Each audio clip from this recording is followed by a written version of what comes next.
जयपुर की उस शाम में धूप किसी बूढ़े साधु की बुझती हुई आंखों जैसी पीली पड़ गई थी।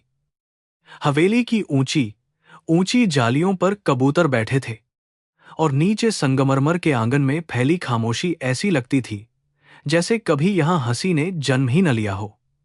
अर्जुन मल्होत्रा अपने कमरे की बड़ी खिड़की के पास खड़ा था, जहां से गुलाबी शहर की छतें दिखाई देती थीं। पर उसकी दृष्टि उन छतों से बहुत दूर किसी ऐसे अतीत में अटकी थी जिसे उसने 3 वर्षों तक दफन समझा था। मल्होत्रा हवेली जयपुर के पुराने व्यापारिक घरानों में गिनी जाती थी। उसके दरवाजे पर पीतल की बड़ी घंटियां, भीतर चांदी के दिए, दीवारों पर पूर्वजों के चित्र और तिजोरियों में बंद अनगिनत हीरे जवाहरात थे। फिर भी पिछले कुछ महीनों से घर में किसी अनजानी विपत्ति की गंध तैर रही थी। व्यापार में घाटा, अदालत के नोटिस, पिता की बिगड़ती सांसें और मां सावित्री देवी की रातों में अचानक खुलती चीखें, सब मिलकर उस वैभव को भीतर से खोखला कर रहे थे जिसे अर्जुन कभी अपना कवच मानता था। उस दिन राघव मल्होत्रा अपने बिस्तर पर लेटे हुए लगातार खांस रहे थे।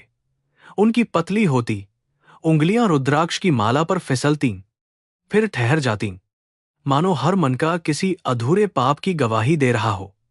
अर्जुन उनके पास बैठा था, पर पिता की आंखें उससे बच रही थीं। कमरे में कपूर और दवाइयों की मिली जुली गंध थी।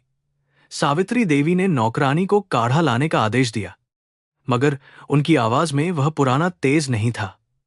उम्र नहीं, अपराधबोध आदमी की रीढ़ जल्दी तोड़ता है। वकील ने फोन किया था, राघव ने धीमे स्वर में कहा, और शब्द उनके गले में कांटे की तरह अटक गए। अर्जुन ने भौहें सिकोड़ दी। 3 वर्षों में वह हर कानूनी उलझन को पैसे से सुलझाता आया था, इसलिए उसे लगा यह भी कोई दस्तावेज, कोई कर, कोई साझेदारी का मामला होगा। पर पिता ने जब मीरा का नाम लिया, कमरे की हवा एकाएक भारी हो गई।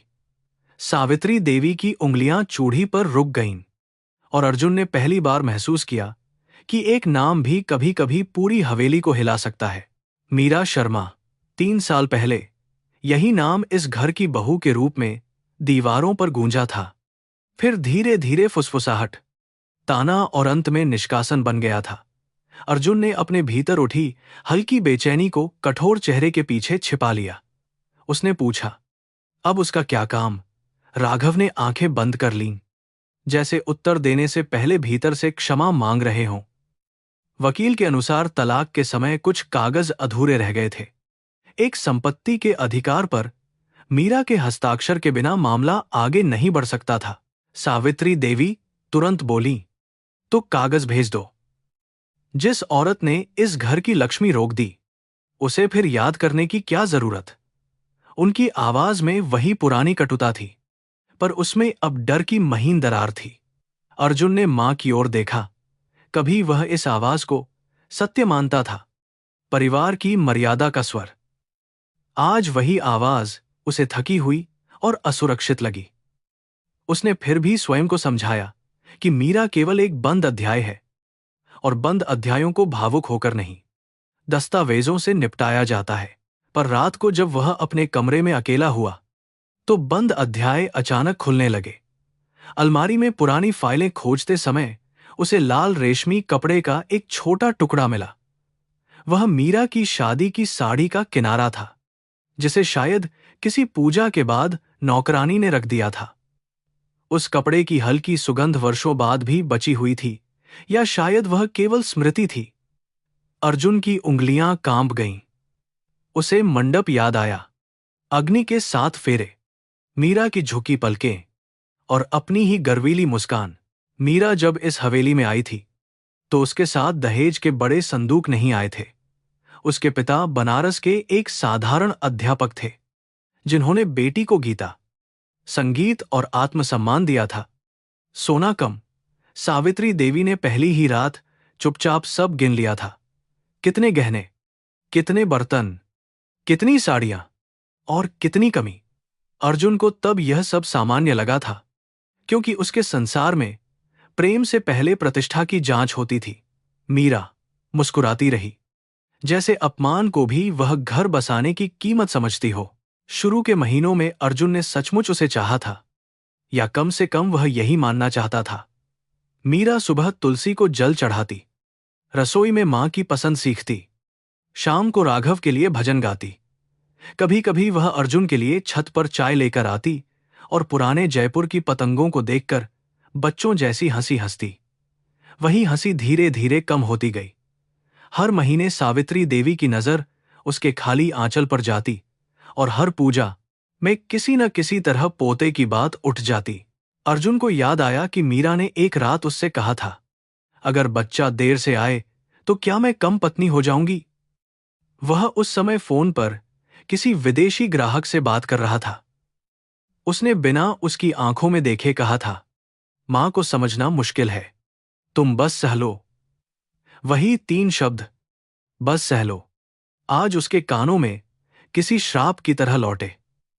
उसने सोचा, क्या अत्याचार हमेशा चिल्लाकर होता है, या कभी कभी पति की चुप्पी भी उतनी ही निर्दयी होती है जितना मां का ताना?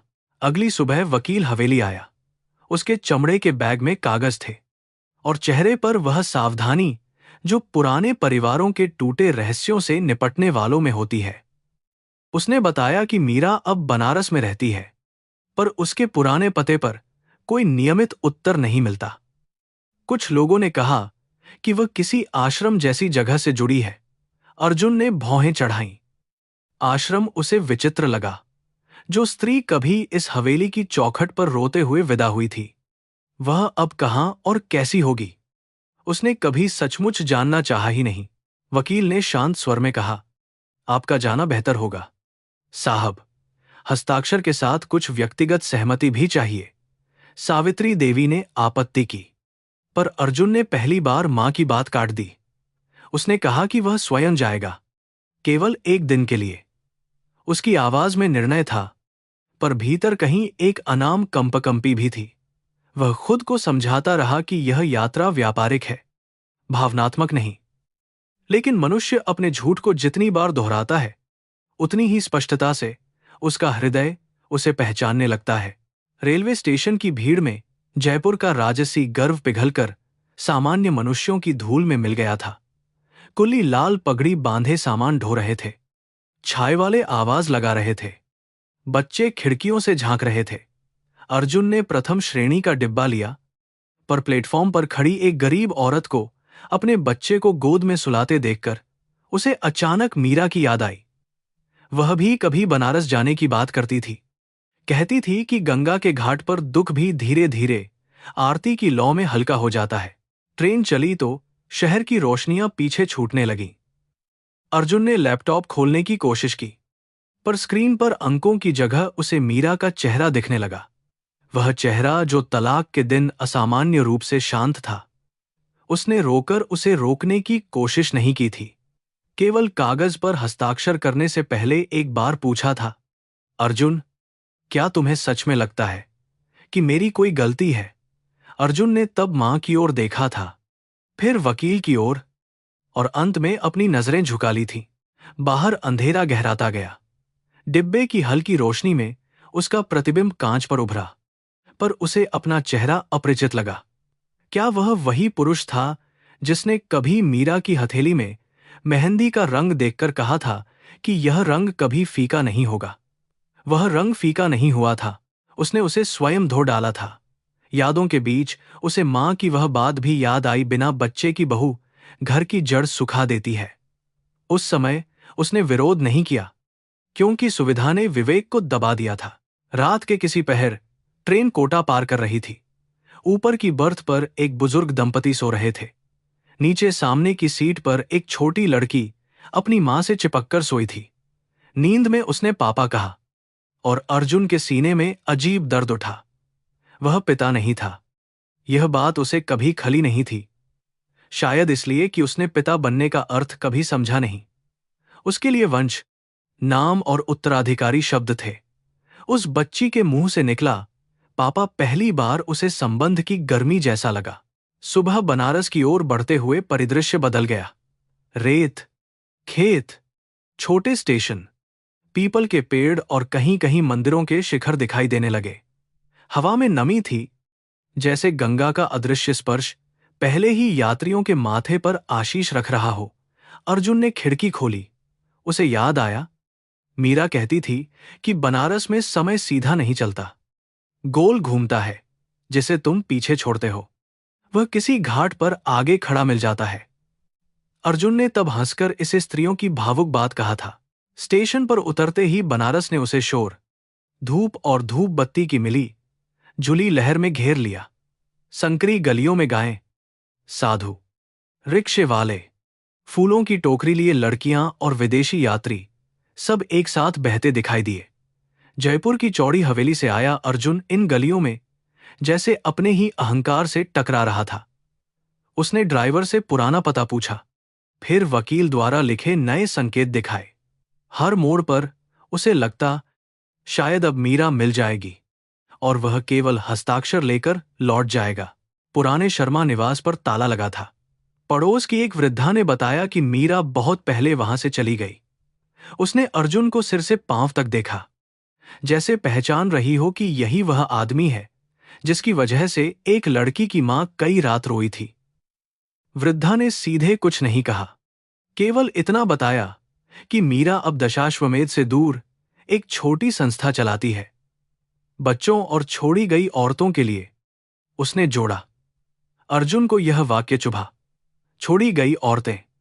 यह शब्द किसी अदालत से अधिक कठोर था।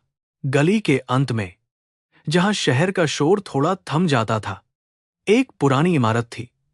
बाहर नीली दीवार पर सफेद अक्षरों में सेवा, शिक्षा और आश्रय के शब्द लिखे थे। भीतर से बच्चों की आवाजें आ रही थी। कोई पहाड़ा बोल रहा था, कोई हंस रहा था, कोई रोते शिशु को चुप करा रहा था। अर्जुन दरवाजे पर ठिठक गया।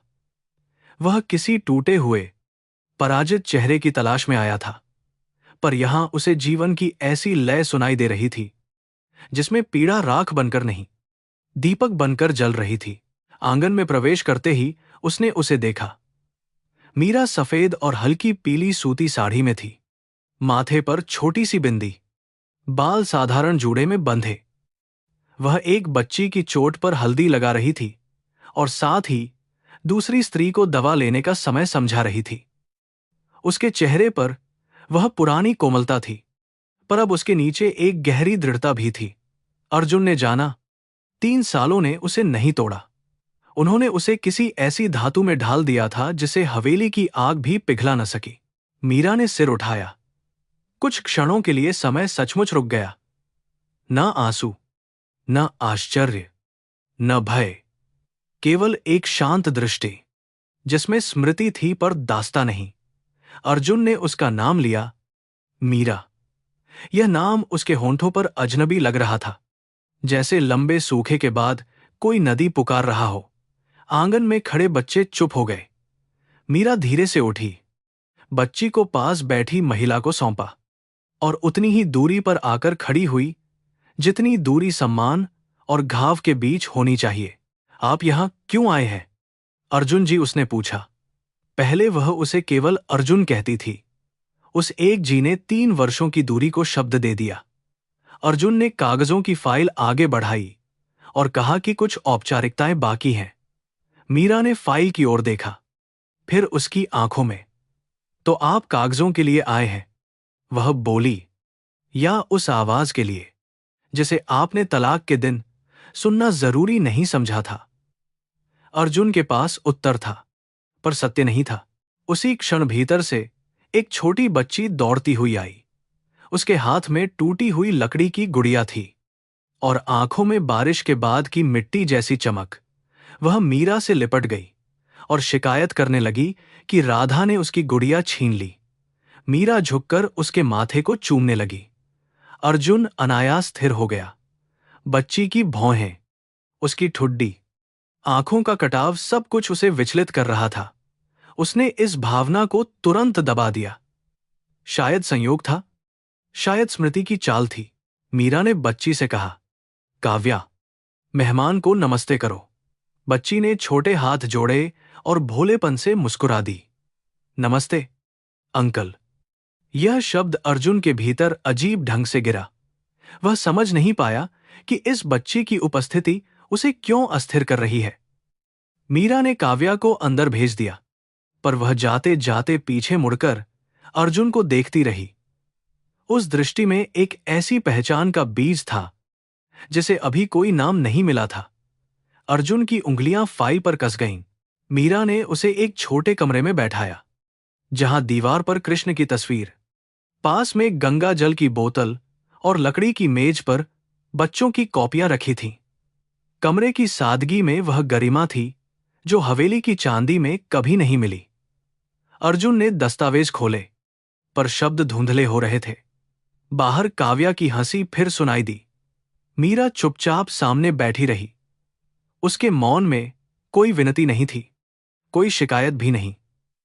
केवल वह थकान थी जो बहुत रो लेने के बाद आत्मा में स्थिर हो जाती है। अर्जुन ने अंततः पूछा, तुम ठीक हो? प्रश्न निकलते ही उसे अपनी ही आवाज खोखली लगी। मीरा ने हल्की मुस्कान से कहा, ठीक होना भी कई तरह का होता है। शरीर काम करता रहे तो लोग मान लेते हैं कि स्त्री ठीक है। आंसू बंद हो जाएं तो कहते हैं वह मजबूत है। पर कुछ दरवाजे भीतर ऐसे होते हैं जिन्हें बंद करने में वर्षों लगते हैं। अर्जुन ने नजरें झुका लीं। पहली बार उसे लगा कि हस्ताक्षर लेना कठिन नहीं होगा। कठिन होगा उस स्त्री की आंखों में टिकना जिसे उसने कभी अकेला छोड़ दिया था।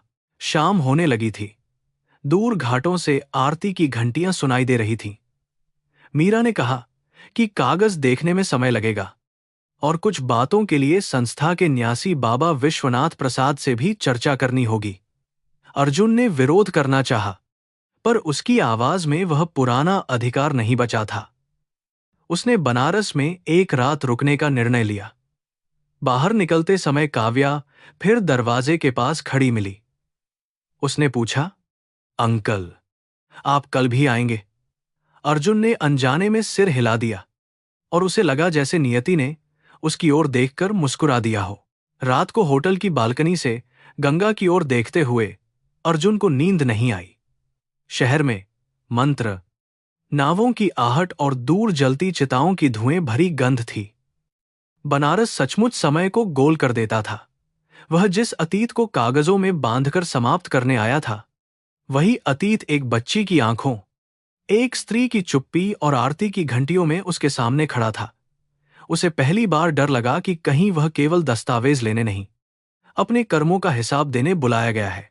सुबह बनारस की पहली रोशनी ने होटल के पर्दों को छुआ तो अर्जुन पहले से जागा बैठा था। रात भर उसने करवटें बदली थीं, पर नींद उसके पास वैसे ही नहीं आई जैसे कभी मीरा के आंसू उसके निर्णय के पास नहीं पहुंच पाए थे। खिड़की से बाहर शहर धीरे धीरे जाग रहा था। कहीं शंख बजा, कहीं कोई दूधवाला साइकिल की घंटी बजाता निकला और कहीं किसी मंदिर से स्त्री स्वर में भजन उठने लगा। अर्जुन ने चेहरा धोया, पर भीतर जमी बेचैनी नहीं धुली। वह घाट की ओर पैदल निकल पड़ा। बनारस की गलियां सुबह भी भीड़ से भरी थीं, पर उस भीड़ में एक अजीब आत्मीयता थी। फूलों की दुकानें खुल रही थीं, पंडे अपने आसन जमा रहे थे और बूढ़ी विधवाएं गंगा जल की छोटी बोतलें लिए धीरे धीरे चल रही थीं। अर्जुन ने देखा, जीवन यहां गरीबी से झुका जरूर था, पर टूटता नहीं था। जयपुर की हवेली में वैभव था, पर करुणा कम थी। यहां फटे कपड़ों में भी लोग एक दूसरे को राह देते थे, जैसे दुख ने उन्हें विनम्र बना दिया हो। दशाश्वमेध घाट पर आरती की बची हुई सुगंध अब भी हवा में तैर रही थी। गंगा का पानी सुबह की रोशनी में चांदी जैसा चमक रहा था। कुछ लोग स्नान कर रहे थे, कुछ अपने पितरों के लिए पिंडदान कर रहे थे और कुछ चुपचाप जल को निहार रहे थे। अर्जुन सीढ़ियों पर बैठ गया। उसे याद आया, विवाह के बाद मीरा ने कहा था कि वह उसे एक दिन अपने बनारस ले जाएगी। उसने तब हंसकर कहा था, सेकंड, इतनी भी क्या पवित्रता है इस नदी में। आज वही नदी उसके अहंकार को शांत आंखों से देख रही थी। आश्रम जैसी उस संस्था में पहुंचते समय उसके हाथ में फाइल थी, पर मन में कुछ और था। दरवाजे पर आज कल की तुलना में अधिक हलचल थी। भीतर बच्चे कतार में बैठकर खिचड़ी खा रहे थे। एक वृद्ध महिला उनके सिर पर हाथ फेरती जाती। और पास बैठी मीरा हर कटोरी देखती कि किसी बच्चे को कम न मिले। उसने साधारण सूती साड़ी पहनी थी जिसके किनारे पर हल्का सा घिसाव था। अर्जुन को याद आया, हवेली में वह रेशमी साड़ियों में भी उतनी ही सुंदर लगती थी, पर आज उसकी गरिमा कहीं अधिक गहरी थी। एक दुबला लड़का कटोरी लेकर खड़ा हुआ और बोला कि उसे और चाहिए। नौकरों के बीच पले अर्जुन ने स्वाभाविक रूप से सोचा कि अनुशासन टूटेगा, पर मीरा ने मुस्कुराकर अपनी कटोरी उसकी ओर बढ़ा दी। भूख में शर्म नहीं होती मोहन, उसने कहा। बच्चा हंस पड़ा। अर्जुन के भीतर कुछ कस गया। हवेली में भोजन चांदी की थाली में परोसा जाता था, पर कितनी बार मीरा ने स्वयं ठंडा खाना खाया होगा, क्योंकि पहले सास, पति, मेहमान और घर की प्रतिष्ठा खानी थी। उसे अचानक अपनी सभ्यता बहुत छोटी लगी। मीरा ने उसे आते देखा तो केवल सिर से संकेत किया। वह बच्चों के बीच से उठकर उसके पास नहीं आई। पहले उसने भोजन पूरा करवाया, एक बीमार बच्ची को दवा दी, फिर एक नवयुवती से कहा कि वह सिलाई कक्षा में देर न करे। अर्जुन प्रतीक्षा करता रहा। कभी किसी ने उसे प्रतीक्षा नहीं करवाई थी। उसके लिए दरवाजे खुलते थे, कुर्सियां खिसकती थीं, लोग झुकते थे। आज वह एक ऐसे आंगन में खड़ा था जहां उसका धन, कुल और उपनाम किसी भूखे बच्चे की कटोरी से अधिक महत्व नहीं रखते थे। कुछ देर बाद एक वृद्ध पुरुष लकड़ी की छड़ी के सहारे आए। सफेद दाढ़ी, शांत आंखें और माथे पर चंदन का छोटा तिलक था। मीरा ने उन्हें बाबा कहकर प्रणाम किया। वे बाबा विश्वनाथ प्रसाद थे, कभी स्कूल के अध्यापक, अब इस सेवा स्थान के मार्गदर्शक। उन्होंने अर्जुन को देखा और उनकी दृष्टि में न अपमान था, न स्वागत, केवल पहचान की गहराई थी। मल्होत्रा जी, उन्होंने कहा, कागज कभी कभी आदमी को वहीं वापस ले आते हैं जहां से उसका मन बहुत पहले भाग चुका होता है। अर्जुन ने औपचारिक नमस्कार किया। उसे लगा यह बूढ़ा व्यक्ति उसके बारे में जानता है, शायद मीरा ने सब बताया होगा।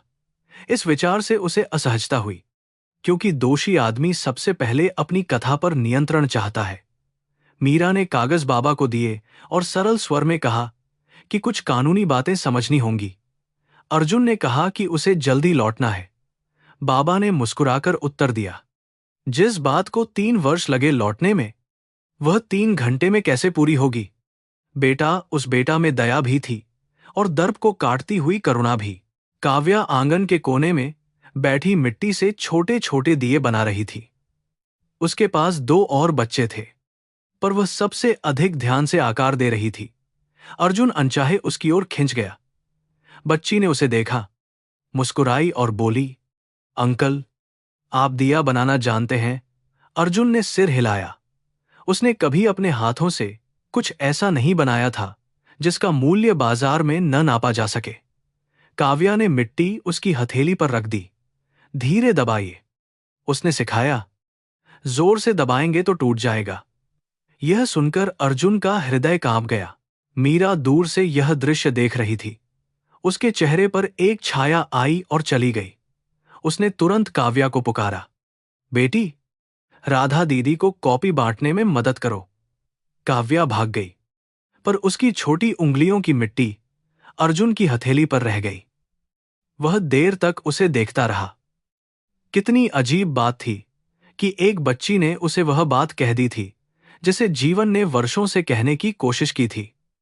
संबंधों को जोर से पकड़ो तो वे टूट जाते हैं। मीरा शायद ये जानती थी, इसलिए अब वह किसी पकड़ में नहीं आती थी।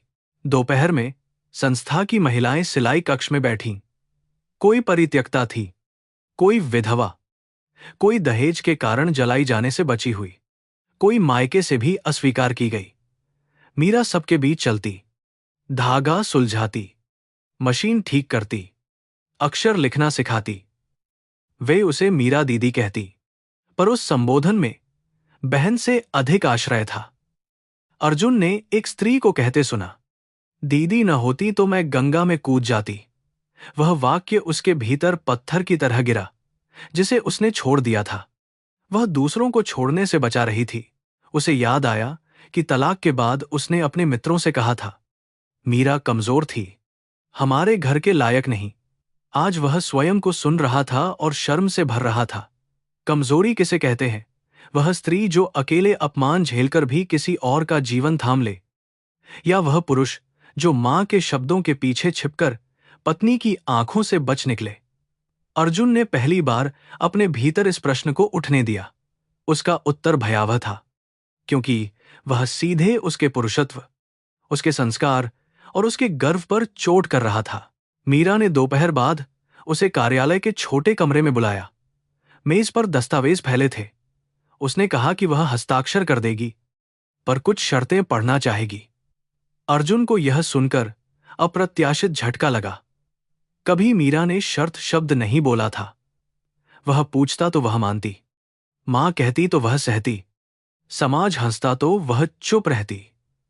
आज उसकी आवाज में नम्रता थी, पर निर्णय उसका अपना था। अर्जुन ने धीमे से कहा, तुम बहुत बदल गई हो। मीरा ने बिना कटुता के उत्तर दिया, नहीं, मैं शायद पहली बार स्वयं हुई हूं। कमरे में कुछ क्षण मौन रहा।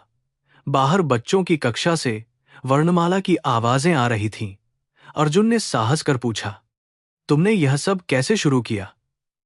मीरा ने कागज समेटते हुए कहा कि जब घर टूटता है तो स्त्री के सामने दो रास्ते रहते हैं, या तो वह अपने टूटे टुकड़ों से खुद को घायल करती रहे, या उन्हीं टुकड़ों से किसी और के लिए दीपक बना दे।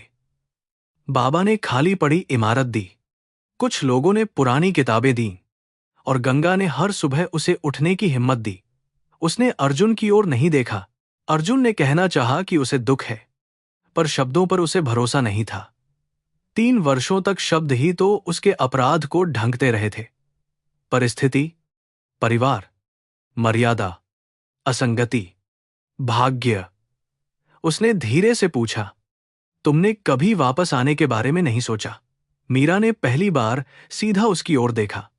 कहाँ वापस आती? अर्जुन जी, उस घर में जहां मेरे आंचल को खाली कहकर मेरी आत्मा खाली कर दी गई, या उस पति के पास जिसने मेरा हाथ पकड़ने के बजाय कलम पकड़ाकर तलाक पर हस्ताक्षर करवा दिए? उसकी आवाज नहीं कांपी। अर्जुन ने आंखें बंद कर ली। वह चाहता था कि मीरा क्रोध करे, रोए, उसे दोष दे। शायद तब वह स्वयं को कुछ कहकर मुक्त कर लेता, पर उसका संयम उसे अधिक कठोर दंड दे रहा था। उसने देखा कि मेज के कोने पर छोटी चप्पलों की जोड़ी रखी थी। काव्या की होगी। वह पूछना चाहता था कि बच्ची किसकी है, पर मीरा के चेहरे पर खिंची सावधानी ने उसे रोक दिया। शायद किसी परित्यक्त स्त्री की संतान होगी, उसने सोचा, पर यह अनुमान भी उसे संतोष नहीं दे रहा था। संध्या को बाबा ने आग्रह किया कि अर्जुन भोजन करके जाए। उसने संकोच किया, पर मीरा ने केवल इतना कहा, यहां मेहमान और अपना अलग नहीं खाते। सब लोग फर्श पर पंक्ति में बैठ गए। खिचड़ी, सब्जी और अचार था। अर्जुन ने वर्षों बाद हाथ से साधारण भोजन खाया। काव्या उसके सामने बैठी थी और हर कौर से पहले अपनी गुड़िया को भी खिलाने का अभिनय करती। उसने अचानक पूछा, अंकल, आपकी मम्मी आपको डांटती हैं? बच्चे के प्रश्न पर सब हंस पड़े। अर्जुन ने भी मुस्कुराने की कोशिश की, पर उसके भीतर मां का चेहरा कठोर हो उठा। भोजन के बाद आंगन में छोटा भजन हुआ। मीरा ने हारमोनियम के सामने बैठकर वैष्णव जन गाया। उसकी आवाज पहले जैसी थी, पर उसमें अब जल चुकी लकड़ी की गर्मी थी। हर स्वर में पीड़ा थी, पर हार नहीं थी। अर्जुन को विवाह की पहली करवा चौथ याद आई, जब मीरा ने उसके लिए व्रत रखा था, और चांद देखने से पहले वह व्यापारिक बैठक में देर तक अटका रहा। लौटकर उसने मजाक में कहा था कि ऐसी रस्में पुरानी हैं। मीरा मुस्कुराई थी, मगर उस रात उसकी आंखों में प्रतीक्षा का सूखा चांद था। भजन समाप्त हुआ तो एक वृद्धा ने मीरा के पैरों को छुआ। मीरा घबरा गई और उन्हें उठाया। अर्जुन ने सोचा, जिस घर में उसे सम्मान पाने के लिए बहू होना पड़ा, वहां भी सम्मान न मिला। यहां बिना किसी उपाधि के लोग उसे अपने दुख की मां मानते थे।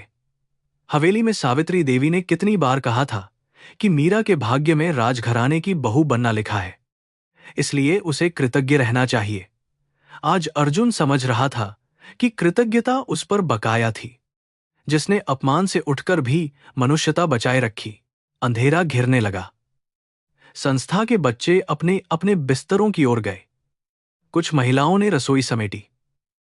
मीरा ने बाबा के साथ कागजों पर चर्चा की और अर्जुन से कहा कि कल तक उत्तर दे पाएगी। अर्जुन ने पूछा कि क्या वह कुछ मदद कर सकता है। यह प्रश्न उसके बड़ी नजराज का मुंह से सहज नहीं निकला। वह सहायता को हमेशा दान की तरह सोचता था। मीरा ने शांत स्वर में कहा, मदद तब कीजिए जब आप सामने वाले को छोटा न समझे। यहां हमें पैसों से अधिक बराबरी की जरूरत है। अर्जुन ने पहली बार सिर झुकाकर स्वीकार किया। दरवाजे तक छोड़ने काव्या भी आई। उसने मिट्टी का एक टेढ़ा दिया अर्जुन की हथेली पर रख दिया। यह आपका है, उसने कहा, लेकिन इसमें बाती मीरा मां लगाएंगी। मुझे नहीं आती। अर्जुन के कानों में मीरा मां शब्द गूंजे। उसे लगा, यह बच्ची मीरा से कितनी गहराई से जुड़ी है।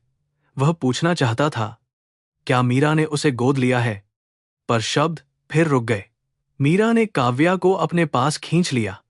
उसकी पकड़ कोमल थी, पर उसमें एक ऐसी सतर्कता थी जो किसी गुप्त पीड़ा की रखवाली करती है।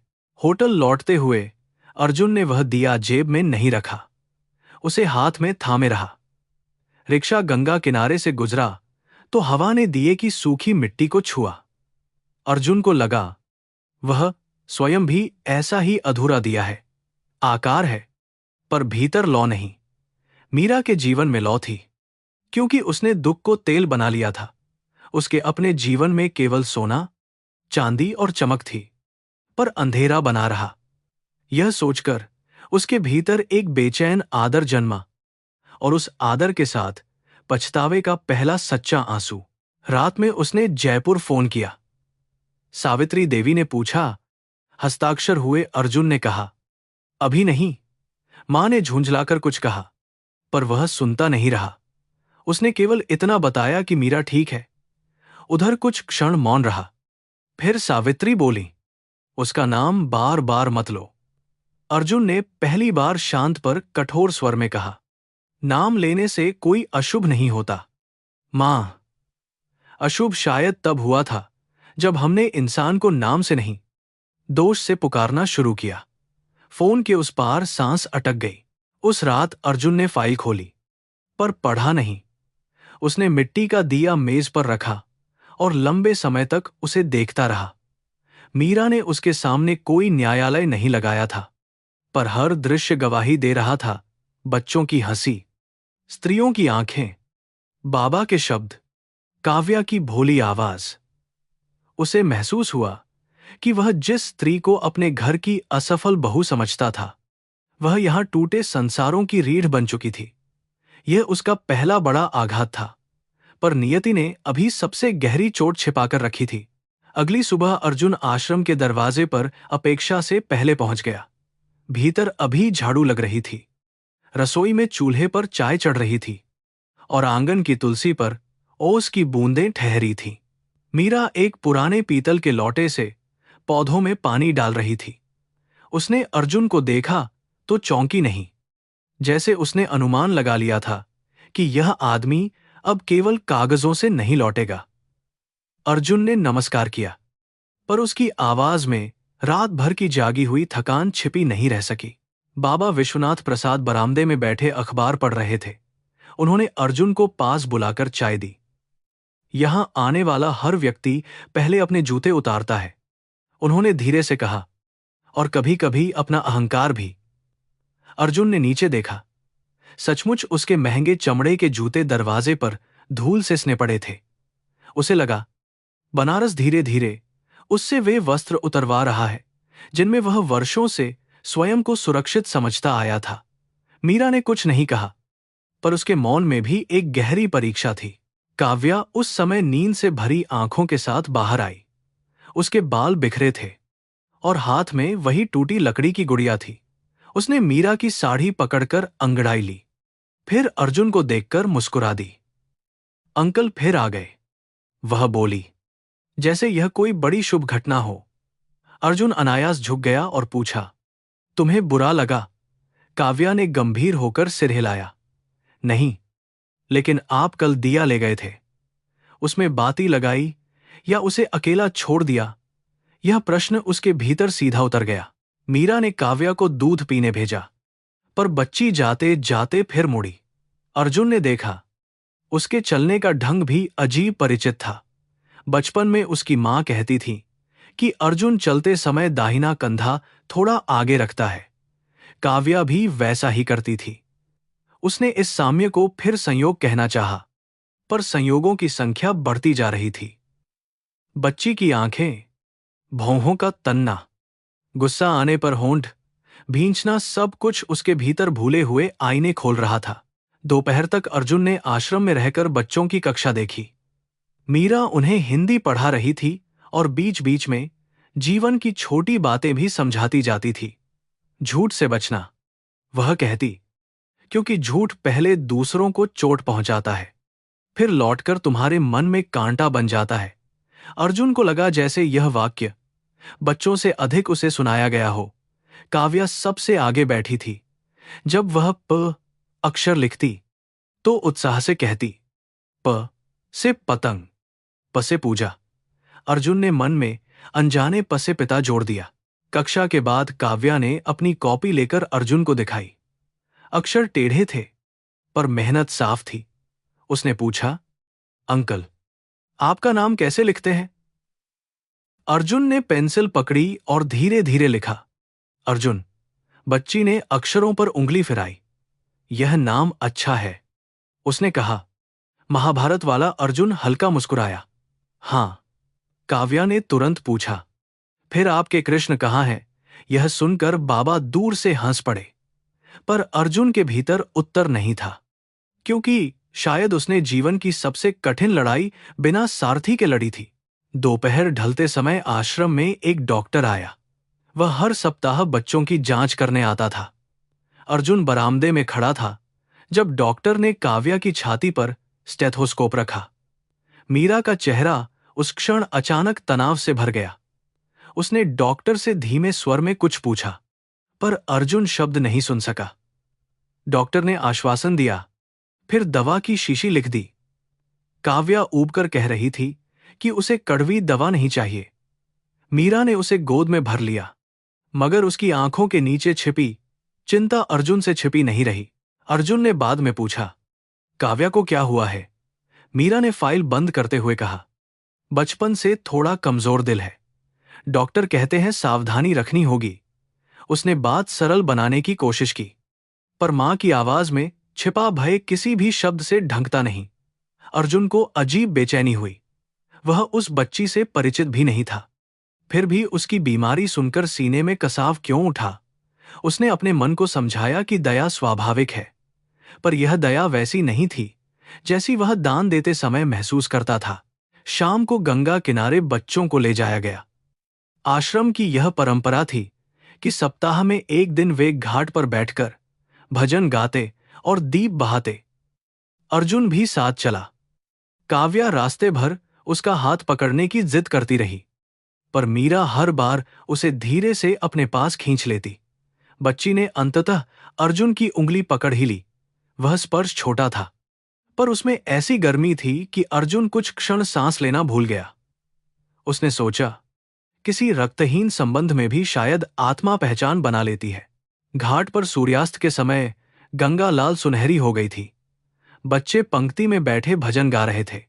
काव्या बीच बीच में सुर भूल जाती और मीरा उसकी पीठ सहला देती। अर्जुन उन्हें देखता रहा। उसके सामने एक चित्र बन रहा था, मां और बच्ची का, थकान और प्रेम का, अभाव और आश्रय का।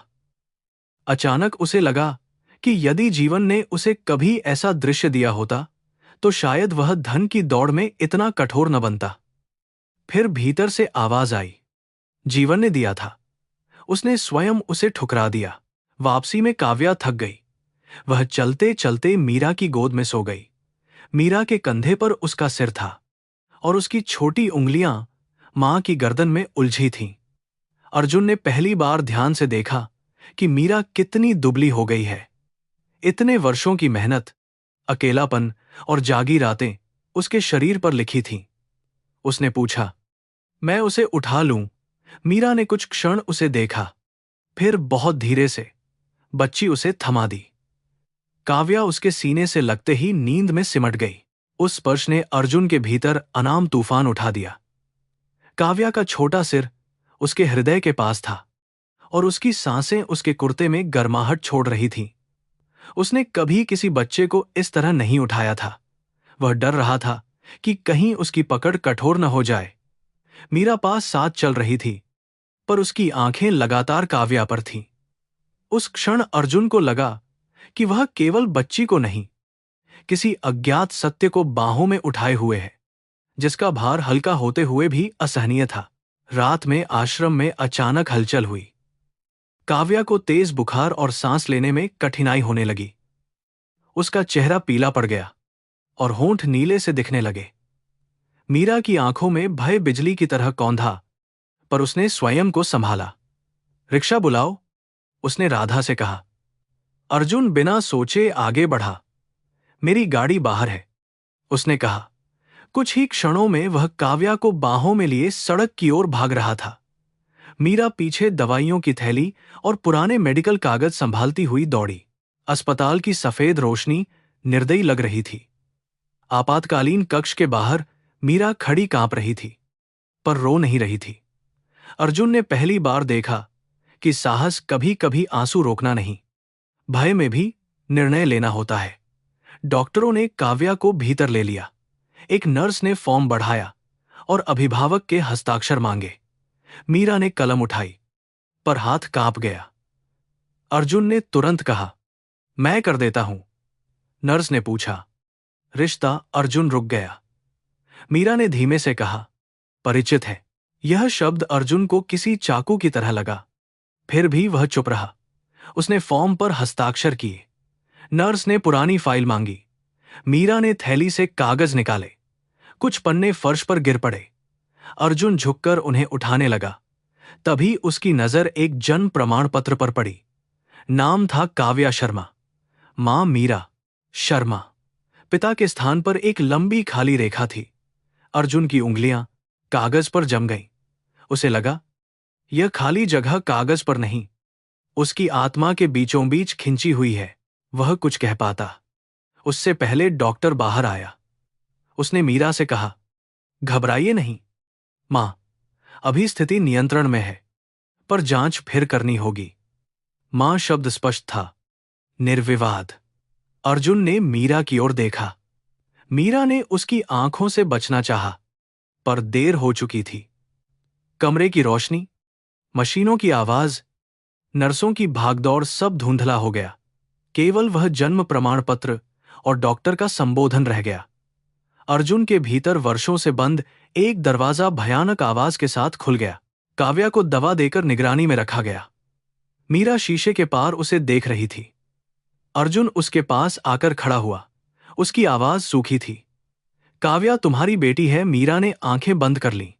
हां। उसके पिता कौन है? इस प्रश्न में अधिकार से अधिक भय था। मीरा ने कुछ क्षण गंगा जैसी लंबी चुप्पी ओढ़ ली।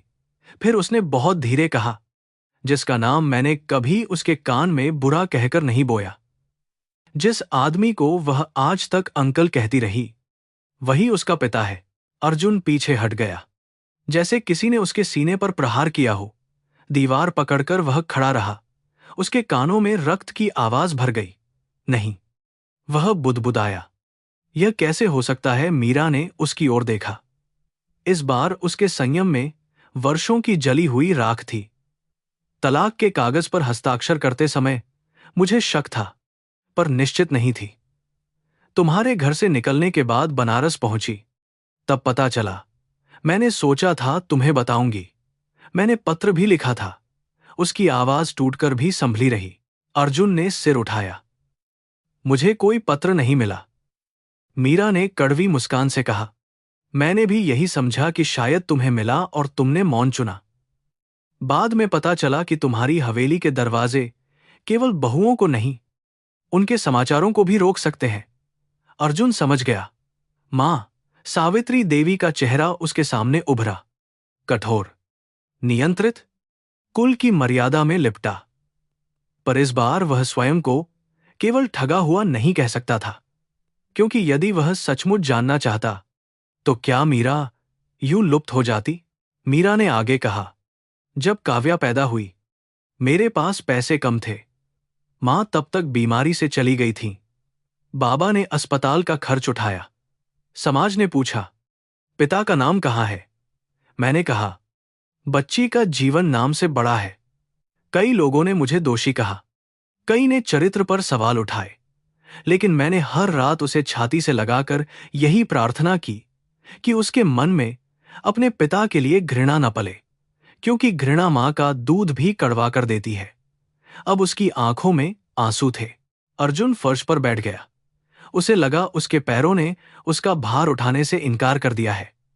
3 वर्ष तक उसकी बेटी बिना पिता के नाम के बड़ी हुई। 3 वर्ष तक मीरा ने अकेले डॉक्टर, दवा, बुखार, समाज की दृष्टि और भूख से लड़ाई लड़ी, और वह जयपुर की हवेली में बैठकर व्यापार, पार्टियों, रिश्तेदारों और दूसरी शादी के प्रस्तावों में उलझा रहा। उसे याद आया, कितनी बार उसने कहा था कि मीरा ने उसे कोई संतान नहीं दी। सत्य यह था कि उसने संतान को स्वीकार करने का अवसर ही नहीं दिया। शीशे के पार काव्या नींद में हल्का सा हिली। उसकी उंगलियां हवा में किसी को खोज रही थीं। मीरा तुरंत उठी और भीतर चली गई। उसने बच्ची की हथेली पकड़ी। काव्या ने आंखें खोले बिना कहा, मां। अंकल गए। मीरा का चेहरा कांप गया। अर्जुन बाहर खड़ा सुन रहा था। मीरा ने धीरे से कहा, नहीं बेटी, यही है। काव्या ने संतोष की सांस ली। अर्जुन की आंखों से आंसू गिर पड़े। वह रोना नहीं चाहता था, पर पिता बनने की खबर ने उसे आनंद नहीं, पहले अपराध दिया था। कुछ देर बाद मीरा बाहर आई। अर्जुन ने कांपती आवाज में कहा, मुझे माफ कर दो। मीरा ने उसे लंबी दृष्टि से देखा। माफी इतनी सरल होती तो स्त्रियां इतिहास भर रोती न रहती। अर्जुन जी, तुमने मुझे छोड़ा, यह मेरा दुख था, पर तुमने मेरी बात सुनने की कोशिश भी नहीं की। यह तुम्हारा कर्म है।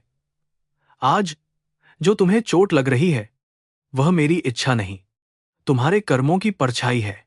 उसके शब्दों में प्रतिशोध नहीं था, इसलिए वे और अधिक गहरे उतरते गए। अर्जुन ने पूछा, क्या मैं उसे सच बता सकता हूं? मीरा ने तुरंत सिर हिलाया।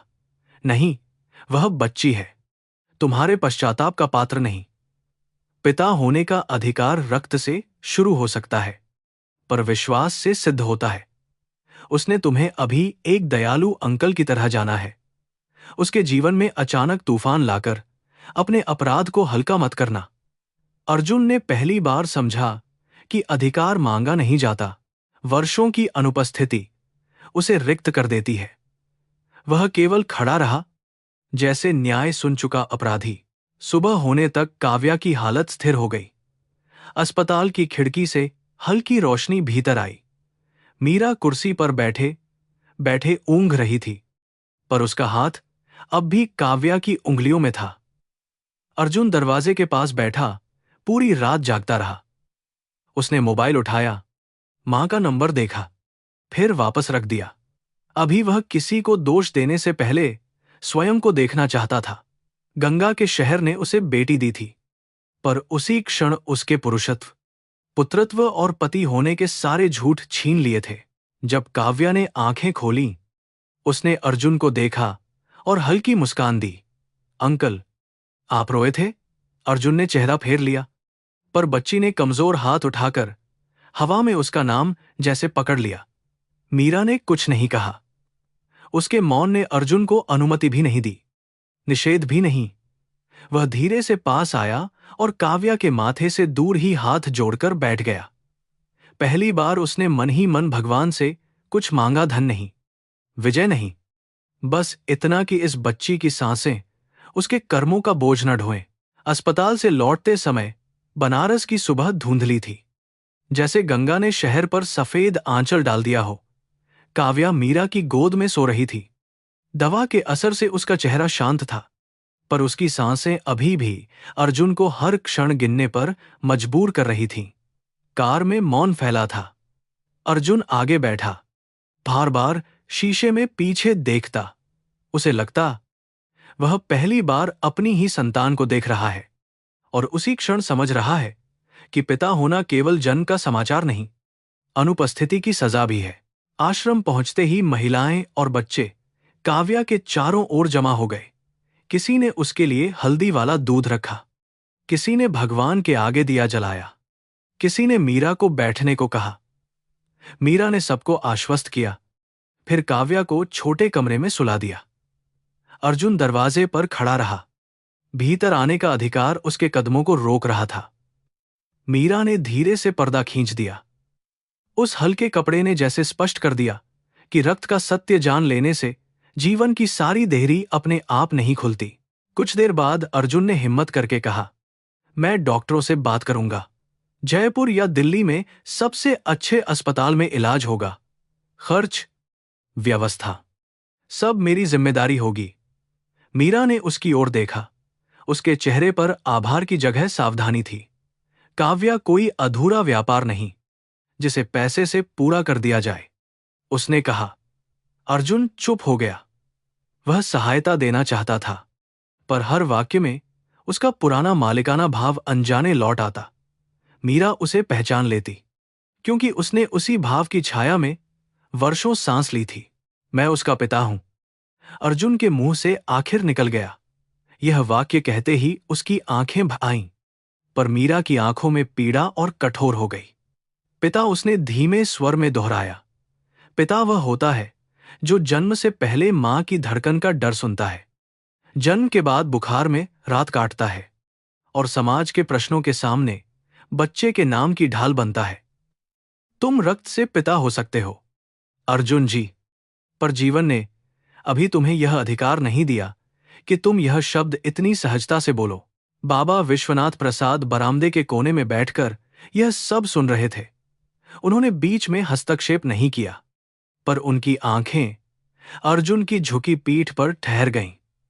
अर्जुन को लगा वह किसी अदालत में नहीं, अपनी आत्मा के सामने खड़ा है। उसने धीमे से कहा, मुझे मौका दो। मैं मीरा तुम्हें और काव्या को जयपुर ले जाऊंगा। हवेली में तुम्हारा स्थान है। मैं सब ठीक कर दूंगा। मीरा की मुस्कान इतनी थकी हुई थी कि उसमें कटुता की जरूरत ही नहीं बची थी। हवेली? उसने पूछा। वही हवेली जहां मेरे पिता के दिए बर्तनों का वजन तौला गया था, जहां मेरी साड़ियों की गिनती सम्मान की तरह की गई थी, जहां पहली पूजा में तुम्हारी मां ने मेरे कान में कहा था कि शर्मा लोग बेटी भेजना जानते हैं, बहू का मान नहीं। तुम कहते हो मेरा स्थान वहां है। अर्जुन जी, स्थान केवल कमरे से नहीं बनता। स्थान उस दृष्टि से बनता है जिसमें मनुष्य को मनुष्य माना जाए। तुम्हारे घर में मुझे बहू कहा गया, पर स्वीकार कभी नहीं किया गया। अर्जुन ने कांपते हुए कहा, मां ने बहुत गलत किया, मैं मानता हूं। मीरा की आंखों में पहली बार तेज चमका। केवल मां ने यह प्रश्न सीधा था, पर उसमें 3 वर्षों का भार था।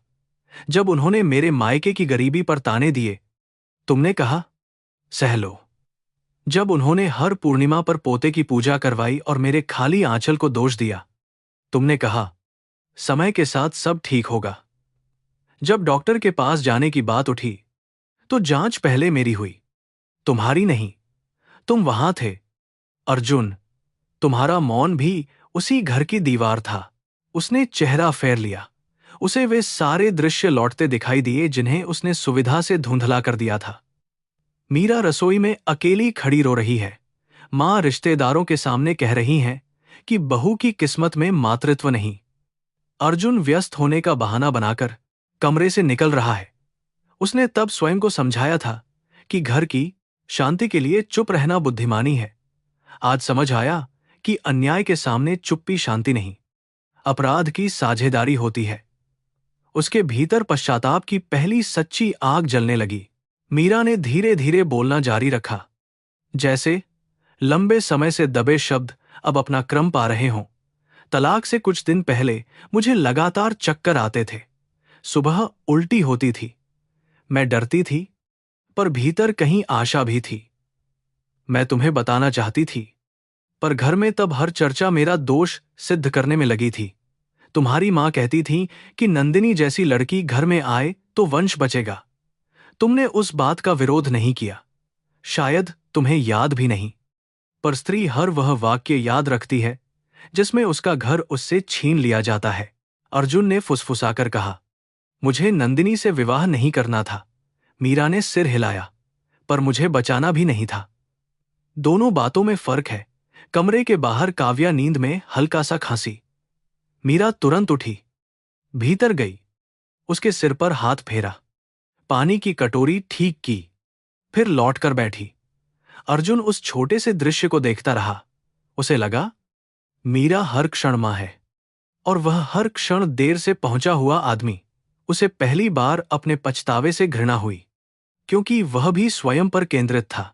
मीरा ने कहा, जिस दिन तलाक के कागज आए, मैं तुम्हें अलग से बात करने को कहना चाहती थी।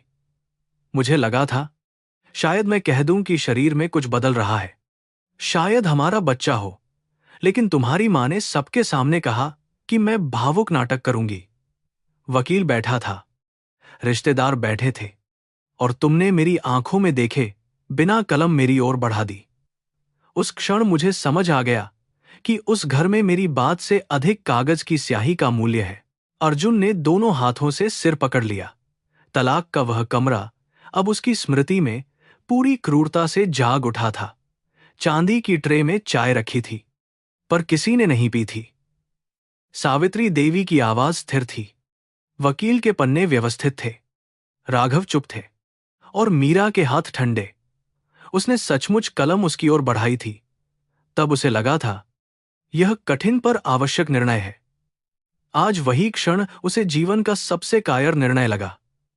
उसने कहना चाहा, मैं डर गया था, पर यह स्पष्टीकरण भी उसे छोटा लगा। बनारस आने के बाद जब डॉक्टर ने कहा कि मैं मां बनने वाली हूं, मीरा बोली, तो पहले मैं घंटों रोई, दुख से नहीं, डर से। मैंने सोचा, क्या मैं इस बच्चे को अकेले जन्म दूंगी? फिर उसी रात मैंने तुम्हें पत्र लिखा। मैंने सब लिखा, अपना डर, अपनी आशा, यह भी कि यदि तुम मुझे पत्नी के रूप में न स्वीकारो, तो कम से कम बच्चे को पिता का नाम देना। मैंने वह पत्र हवेली भेजा, कई सप्ताह प्रतीक्षा की, कोई उत्तर नहीं आया। तब मैंने समझा, तुम्हारा मौन अंतिम है। अर्जुन की आंखें लाल हो गईं। वह पत्र मां ने रोका होगा। उसने कहा, शब्दों में क्रोध था, पर उस क्रोध के नीचे भय भी था। मीरा ने शांत स्वर में कहा, बाद में एक पुराने नौकर ने बताया था कि मेरे नाम का लिफाफा आया था। तुम्हारी मां ने उसे पढ़ा, फिर पूजा के दिए की लौ में जला दिया। शायद उन्हें लगा, राख हो जाएगा तो सत्य भी समाप्त हो जाएगा, पर कर्म की राख हवा में उड़कर भी लौटती है। अर्जुन जी, आज वह तुम्हारी सांस में अटक रही है। अर्जुन उठकर बाहर चला गया। बरामदे में धूप फैल चुकी थी। बच्चों की कक्षा शुरू हो गई थी, पर उनकी आवाजें उसे दूर से आती सुनाई दी। उसने दीवार पकड़ ली। मां का चेहरा उसके भीतर क्रोध से नहीं, भय से उभरा। उसने बचपन से सावित्री देवी को घर की देवी माना था। वही निर्णय लेती, वही मान बचाती, वही परंपरा की रक्षा करती। पर यदि परंपरा के नाम पर एक अजन्मे बच्चे का अधिकार जला दिया गया, तो वह देवी नहीं, अपने ही गर्व की कैदी थी।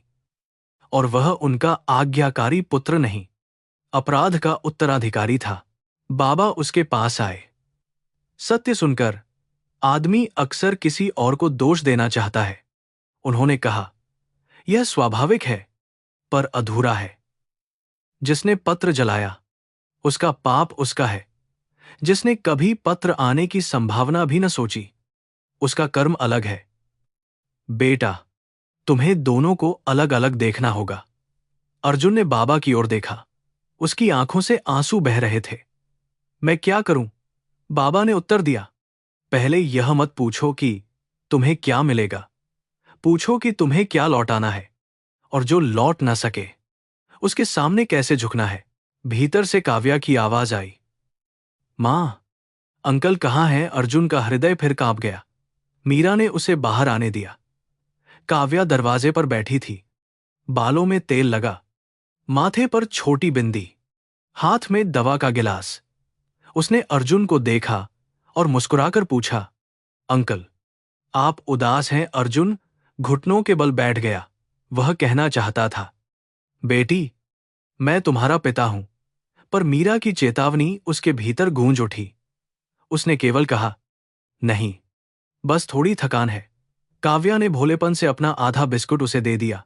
उस आधे बिस्कुट ने उसे तोड़ दिया।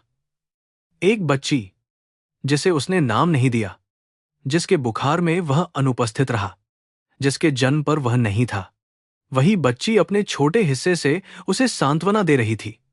उसने बिस्कुट हाथ में लिया पर खा न सका। काव्या ने जिद की, खाइए ना, मीरा मां कहती है बांटने से चीज मीठी होती है। अर्जुन ने आंसू रोकते हुए बिस्कुट मुंह में रखा। उसे लगा, यह मिठास नहीं, दंड है, प्रेम का दंड, जो मनुष्य को भीतर से बदल देता है। दोपहर बाद अर्जुन ने फोन उठाया और सावित्री देवी को कॉल किया। आवाज मिलते ही मां ने पूछा, अब तक लौटे क्यों नहीं? अर्जुन ने पहली बार बिना भूमिका के कहा, मीरा ने एक बेटी को जन्म दिया था, मेरी बेटी। फोन के उस पार सन्नाटा फैल गया। फिर सावित्री की आवाज आई, कठोर पर कांपती हुई, किसने कहा वह औरत कुछ भी कह सकती है? अर्जुन की मुट्ठी कस गई। बस, मां, अब एक शब्द भी उसके लिए ऐसा मत कहिए। पत्र आपने जलाया था। प्रश्न हवा में तलवार की तरह लटक गया। सावित्री देवी ने तुरंत उत्तर नहीं दिया। उनकी चुप्पी ने सब कह दिया। अर्जुन ने आंखें बंद कर लीं। आपने मेरी बेटी से उसका पिता छीन लिया, वह बोला, पर वाक्य पूरा होते ही समझ गया कि आरोप केवल मां पर नहीं टिक सकता, और मैंने अपनी पत्नी से उसका सहारा छीन लिया। मैं भी दोषी हूं। सावित्री कुछ कहती रही। कुल, इज्जत, धोखा, लड़की, उत्तराधिकारी पर अर्जुन ने फोन काट दिया। वह पहली बार मां की आवाज से मुक्त नहीं, बल्कि उनके अपराध और अपने अपराध दोनों से घायल हुआ था।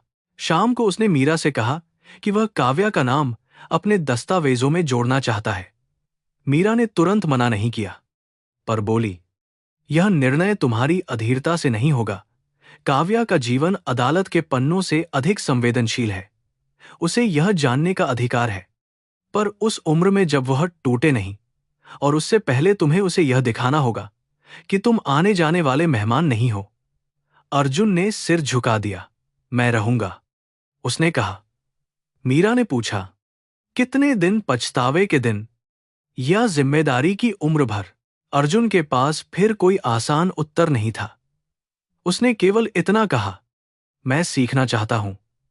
मीरा ने पहली बार उसकी ओर थोड़ी नरम दृष्टि से देखा, पर वह करुणा थी, क्षमा नहीं। सीखना हो तो कल से बच्चों की दवा का हिसाब लिखना, राशन की बोरियां उठाना, और काव्या को कहानी सुनाना जब वह दवा से चिढ़े। पिता होने की शुरुआत बड़े घोषणा पत्र से नहीं होती। कभी कभी वह रात की खांसी सुनने और समय पर पानी देने से होती है। अर्जुन ने बिना अपमान महसूस किए यह स्वीकार किया। उस रात वह आश्रम के अतिथि कमरे में रुका। कमरा छोटा था, खाट साधारण, पंखा धीमा, और दीवार पर चूने की परत उखड़ी हुई। जयपुर की हवेली के रेशमी बिस्तर की आदत वाले अर्जुन को यह कठिन लगना चाहिए था, पर उसे एक विचित्र शांति मिली। पास वाले कमरे से काव्या की हल्की खांसी सुनाई देती तो वह उठ बैठता। मीरा हर बार पहले पहुंच जाती। तीसरी बार जब उसने पानी बढ़ाया, मीरा ने उसे रोका नहीं।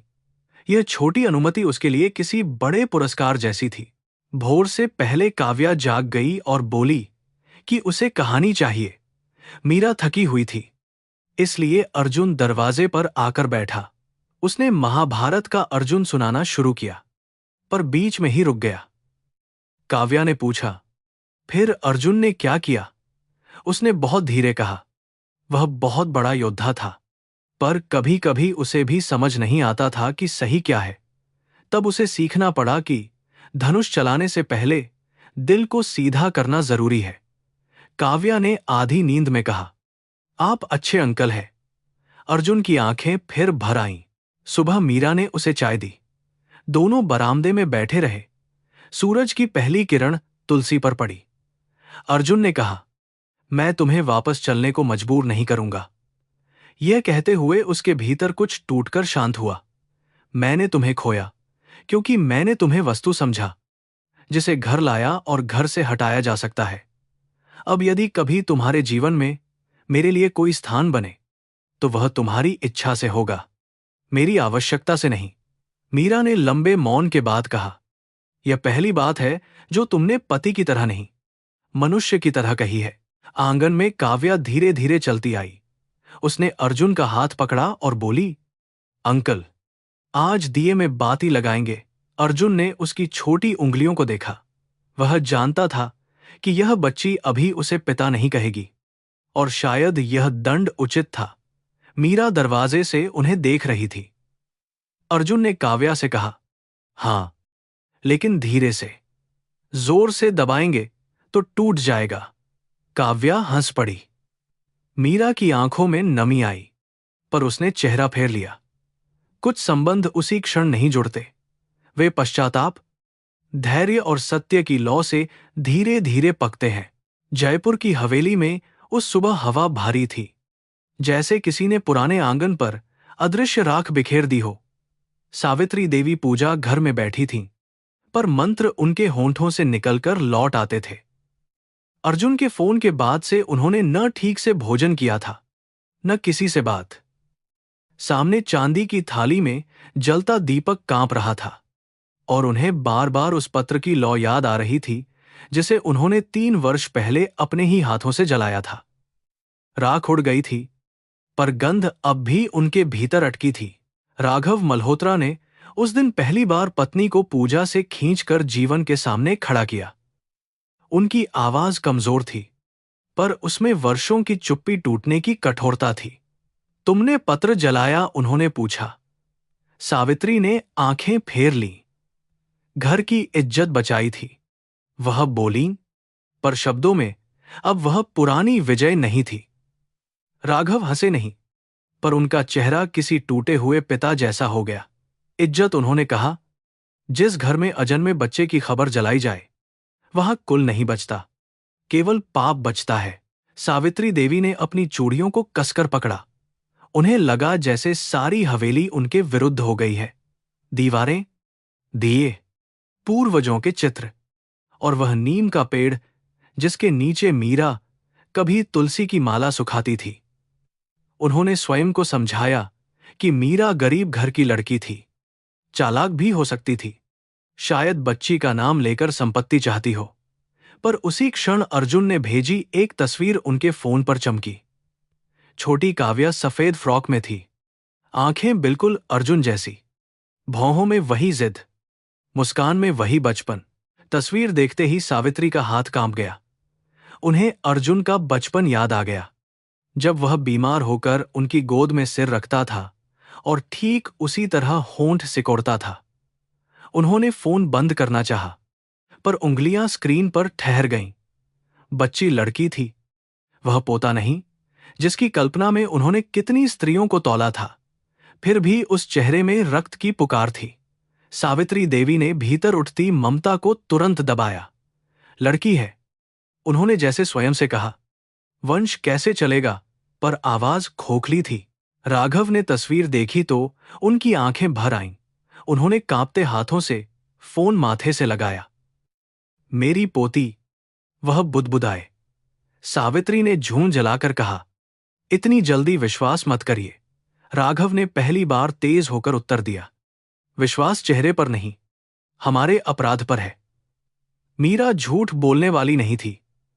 झूठ हमने बोला जब उसे दोषी कहा, झूठ हमने जिया जब घर की बहू रोती रही और हम कुल का नाम जपते रहे। सावित्री ने देखा, वह आदमी जिसे वह हमेशा चुप समझती थी, आज न्याय की तरह बोल रहा था। दोपहर तक हवेली में खबर फैल गई।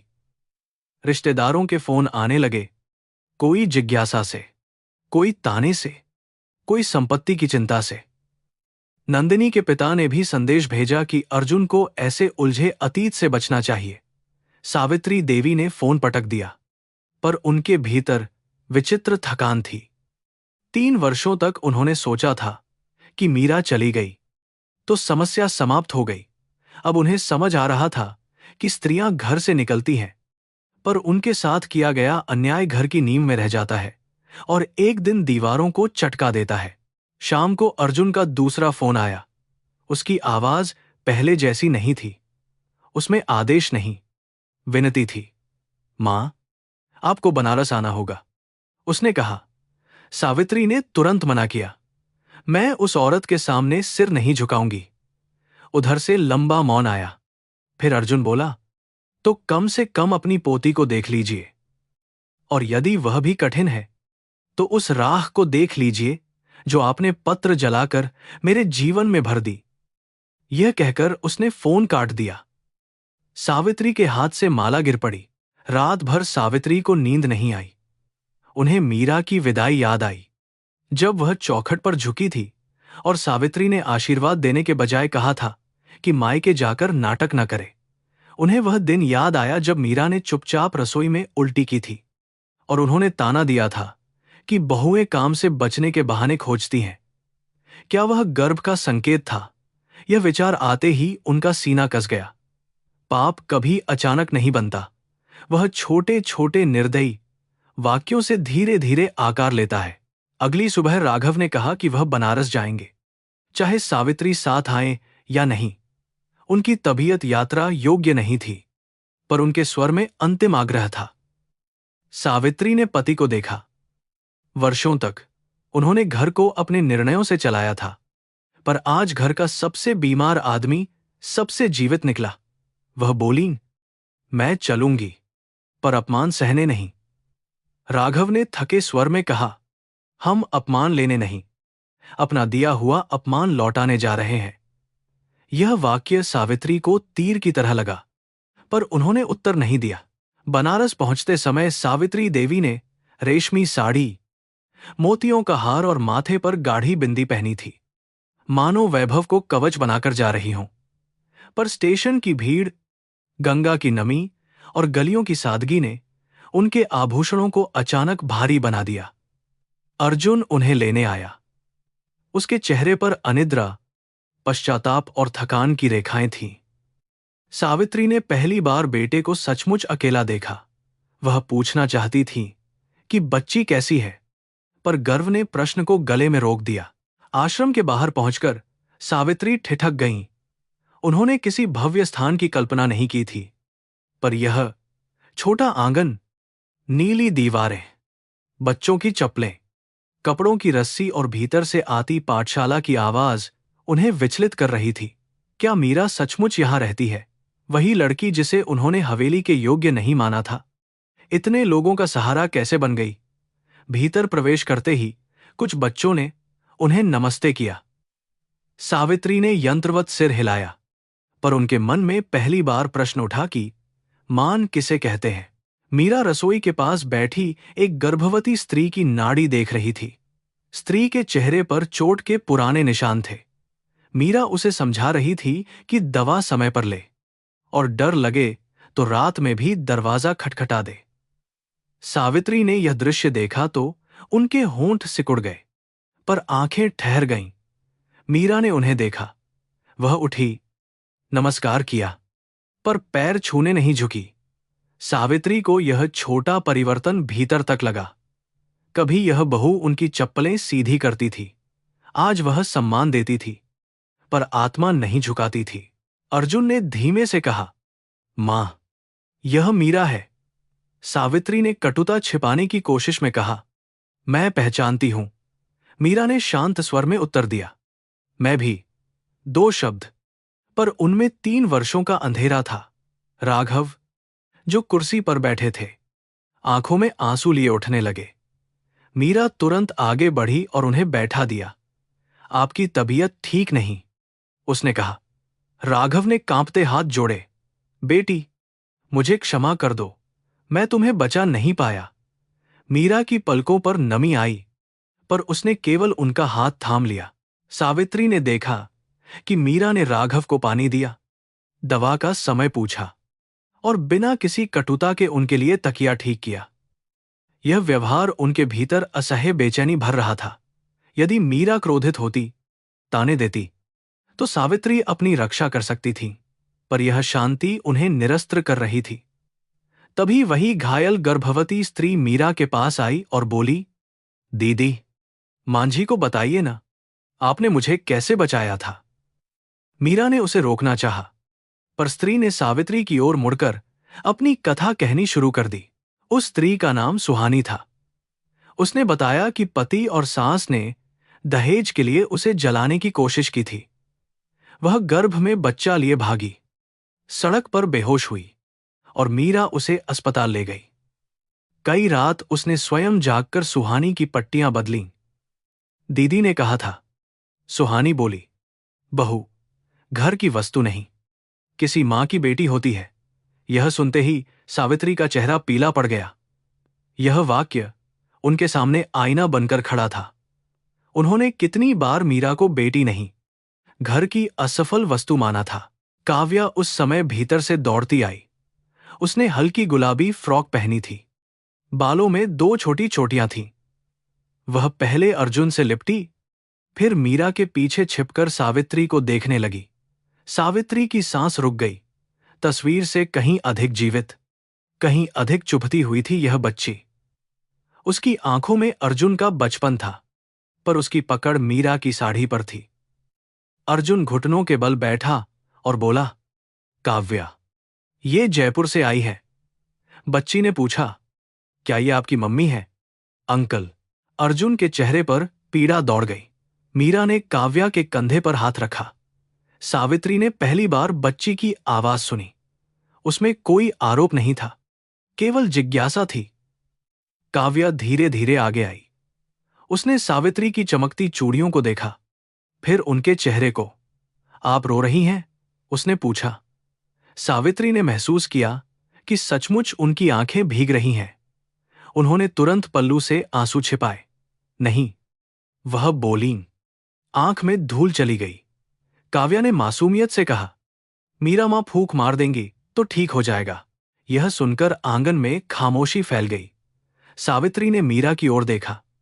जिस स्त्री की आंखों में उन्होंने धूल झोंकी थी, उसी से उनकी आंख ठीक करने की बात बच्ची कह रही थी। उन्हें लगा, कर्म ऐसे ही लौटता है न शोर से, न दंड की घोषणा से, बल्कि एक मासूम वाक्य में। काव्या ने अचानक आगे बढ़कर उनके पैर छूने की कोशिश की, क्योंकि आश्रम में बच्चे बड़ों को प्रणाम करना सीखते थे। उसका छोटा हाथ सावित्री के पांव से लगा और उसने पूछा, आप दादी हैं? सावित्री देवी की सारी कठोरता उसी क्षण भीतर से चटक गई। दादी, यह शब्द उन्होंने वर्षों तक पोते के लिए संजोया था, पर जब वह एक लड़की के मुंह से आया तो उसमें अपेक्षा से अधिक गर्मी थी। उन्होंने झुककर काव्या को उठाना चाहा, पर हाथ बीच में ठहर गए। क्या उन्हें अधिकार है? मीरा ने कुछ क्षण बाद हल्के से सिर हिलाया। सावित्री ने बच्ची को छुआ। काव्या का शरीर हल्का, गरम और जीवित था। सावित्री को लगा, उनकी बाहों में कोई बच्ची नहीं। जलाया हुआ पत्र फिर से धड़क रहा है। काव्या ने उनके मोतियों के हार को छुआ और हंसकर बोली, आपके पास कितने सारे गोल गोल चांद हैं। सावित्री रो पड़ी। उन्होंने उसे कसकर नहीं पकड़ा। डर था कि कहीं यह विश्वास टूट न जाए। अर्जुन दूर खड़ा कांप रहा था। राघव की आंखों से आंसू बह रहे थे। मीरा स्थिर खड़ी थी, पर उसके भीतर भी तूफान था। जिस स्त्री ने उसके मातृत्व को नकारा था, वही अब उसकी बेटी को गोद में लिए रो रही थी। यह दृश्य क्षमा नहीं था, पर शायद न्याय की पहली धीमी आहट थी। कुछ देर बाद काव्या थककर मीरा के पास लौट गई। सावित्री ने खाली बाहों को देखा। उन्हें पहली बार समझ आया कि खोना कैसा होता है। उन्होंने मीरा से कहना चाहा, मुझे माफ कर दो, पर शब्द बाहर नहीं आए। गर्व अभी पूरी तरह मरा नहीं था। अपराध ने उसे घायल किया था, समाप्त नहीं। मीरा ने उनकी कठिनाई पहचान ली। उसने केवल कहा, बच्ची को आज अधिक थकाना नहीं चाहिए। यह सरल वाक्य भी सावित्री को दया जैसा लगा। जिस स्त्री से उन्होंने दया छीनी थी, वही उन्हें अपमान से बचा रही थी। शाम को गंगा आरती देखने सब साथ गए। राघव को कुर्सी पर बैठाया गया। काव्या मीरा की गोद में थी, अर्जुन उनके पीछे खड़ा। सावित्री सीढ़ियों पर बैठी जलती लौ को देखती रहीं। हर दीपक उन्हें उस पत्र की याद दिलाता था। उन्होंने सोचा था आग से सत्य मिट जाएगा, पर आग ही आज उनकी स्मृति में न्याय बनकर जल रही थी। घाट पर पुजारी जब दीप घुमा रहे थे, काव्या ने सावित्री का हाथ पकड़ लिया। दादी, डरिए मत, उसने कहा।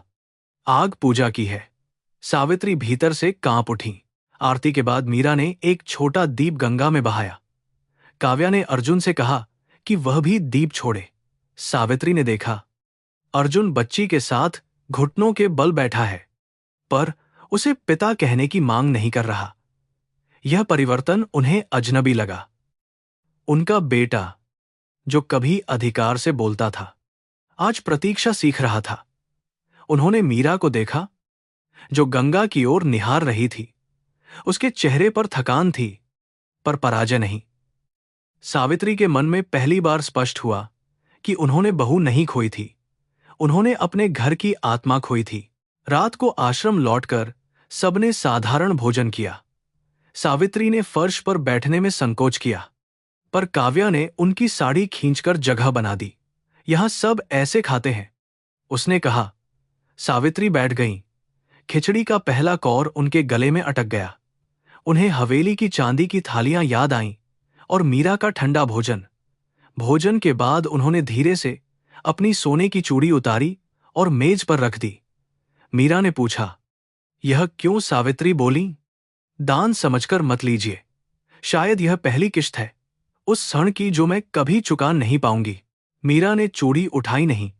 हण सोने से नहीं उतरता। मां जी, उसने वर्षों बाद यह संबोधन बहुत धीरे कहा। सावित्री का चेहरा कांप गया। हण तब उतरना शुरू होता है जब अन्याय की जड़ पहचानी जाए। यदि आप सचमुच कुछ देना चाहती हैं, तो उन शब्दों को छोड़िए जिनसे आपने मुझे मारा था। बांझ, गरीब, अशुभ, अपूर्ण। यहां ऐसी बहुत स्त्रियां आती हैं, उनके सामने कभी किसी बहू को दोष मत कहिएगा। सावित्री ने सिर झुका दिया। वह चूड़ी मेज पर ही पड़ी रही, जैसे निर्णय अभी अधूरा हो। उस रात हवेली से आई स्त्री आश्रम के अतिथि कमरे में सो नहीं सकी। बाहर बच्चों की धीमी सांसें, कहीं काव्या की हल्की खांसी, कहीं मीरा के कदमों की आहट आती रही। सावित्री ने पहली बार सोचा, मीरा ने कितनी रातें ऐसी काटी होंगी, अकेली, बिना पति, बिना मान, एक बीमार बच्ची को छाती से लगाए। वह उठी, दरवाजे तक गईं। मीरा काव्या के बिस्तर के पास बैठी थी। सावित्री ने धीमे से कहा, मीरा। मीरा ने सिर उठाया। सावित्री बोली, मैंने तुम्हारा पत्र जलाया था। कमरे की हवा स्थिर हो गई। मीरा ने आंखें बंद कर लीं। यह स्वीकारोक्ति वह पहले से जानती थी, फिर भी सुनना अलग था। सावित्री आगे बोली, मैंने सोचा था घर बचा रही हूं। सच यह है कि मैं अपने अभिमान को बचा रही थी। मैं पोते की चाह में अंधी थी। मैंने तुम्हारी कोख को दोष दिया, तुम्हारे मायके को तौला, तुम्हारे आंसू को नाटक कहा। आज काव्या को देखकर समझ रही हूं कि मैंने केवल तुम्हें नहीं, अपने बेटे और अपनी पोती को भी दंड दिया। उनकी आवाज टूट गई, पर मीरा चुप रही। लंबे मौन के बाद मीरा ने कहा, आपका सच देर से आया है, पर झूठ से बेहतर है। मैं अभी आपको क्षमा नहीं कर सकती। मेरे भीतर की वह लड़की, जो आपकी हवेली में हर दिन थोड़ी मरती थी, अभी भी रोती है, पर मैं काव्या के मन में घृणा नहीं बोऊंगी। वह आपको दादी कहे या न कहे, यह उसके प्रेम पर निर्भर होगा, मेरे प्रतिशोध पर नहीं। सावित्री ने रोते हुए सिर झुका दिया। उन्हें पहली बार समझ आया कि क्षमा मांगना सरल है, क्षमा के योग्य होना लंबा तप है।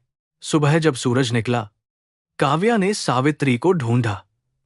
दादी, आज आप जाएंगी? उसने पूछा। सावित्री ने उत्तर देने से पहले मीरा की ओर देखा।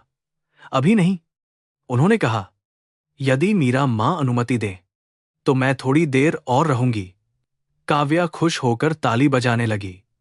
अर्जुन दरवाजे पर खड़ा यह सुन रहा था।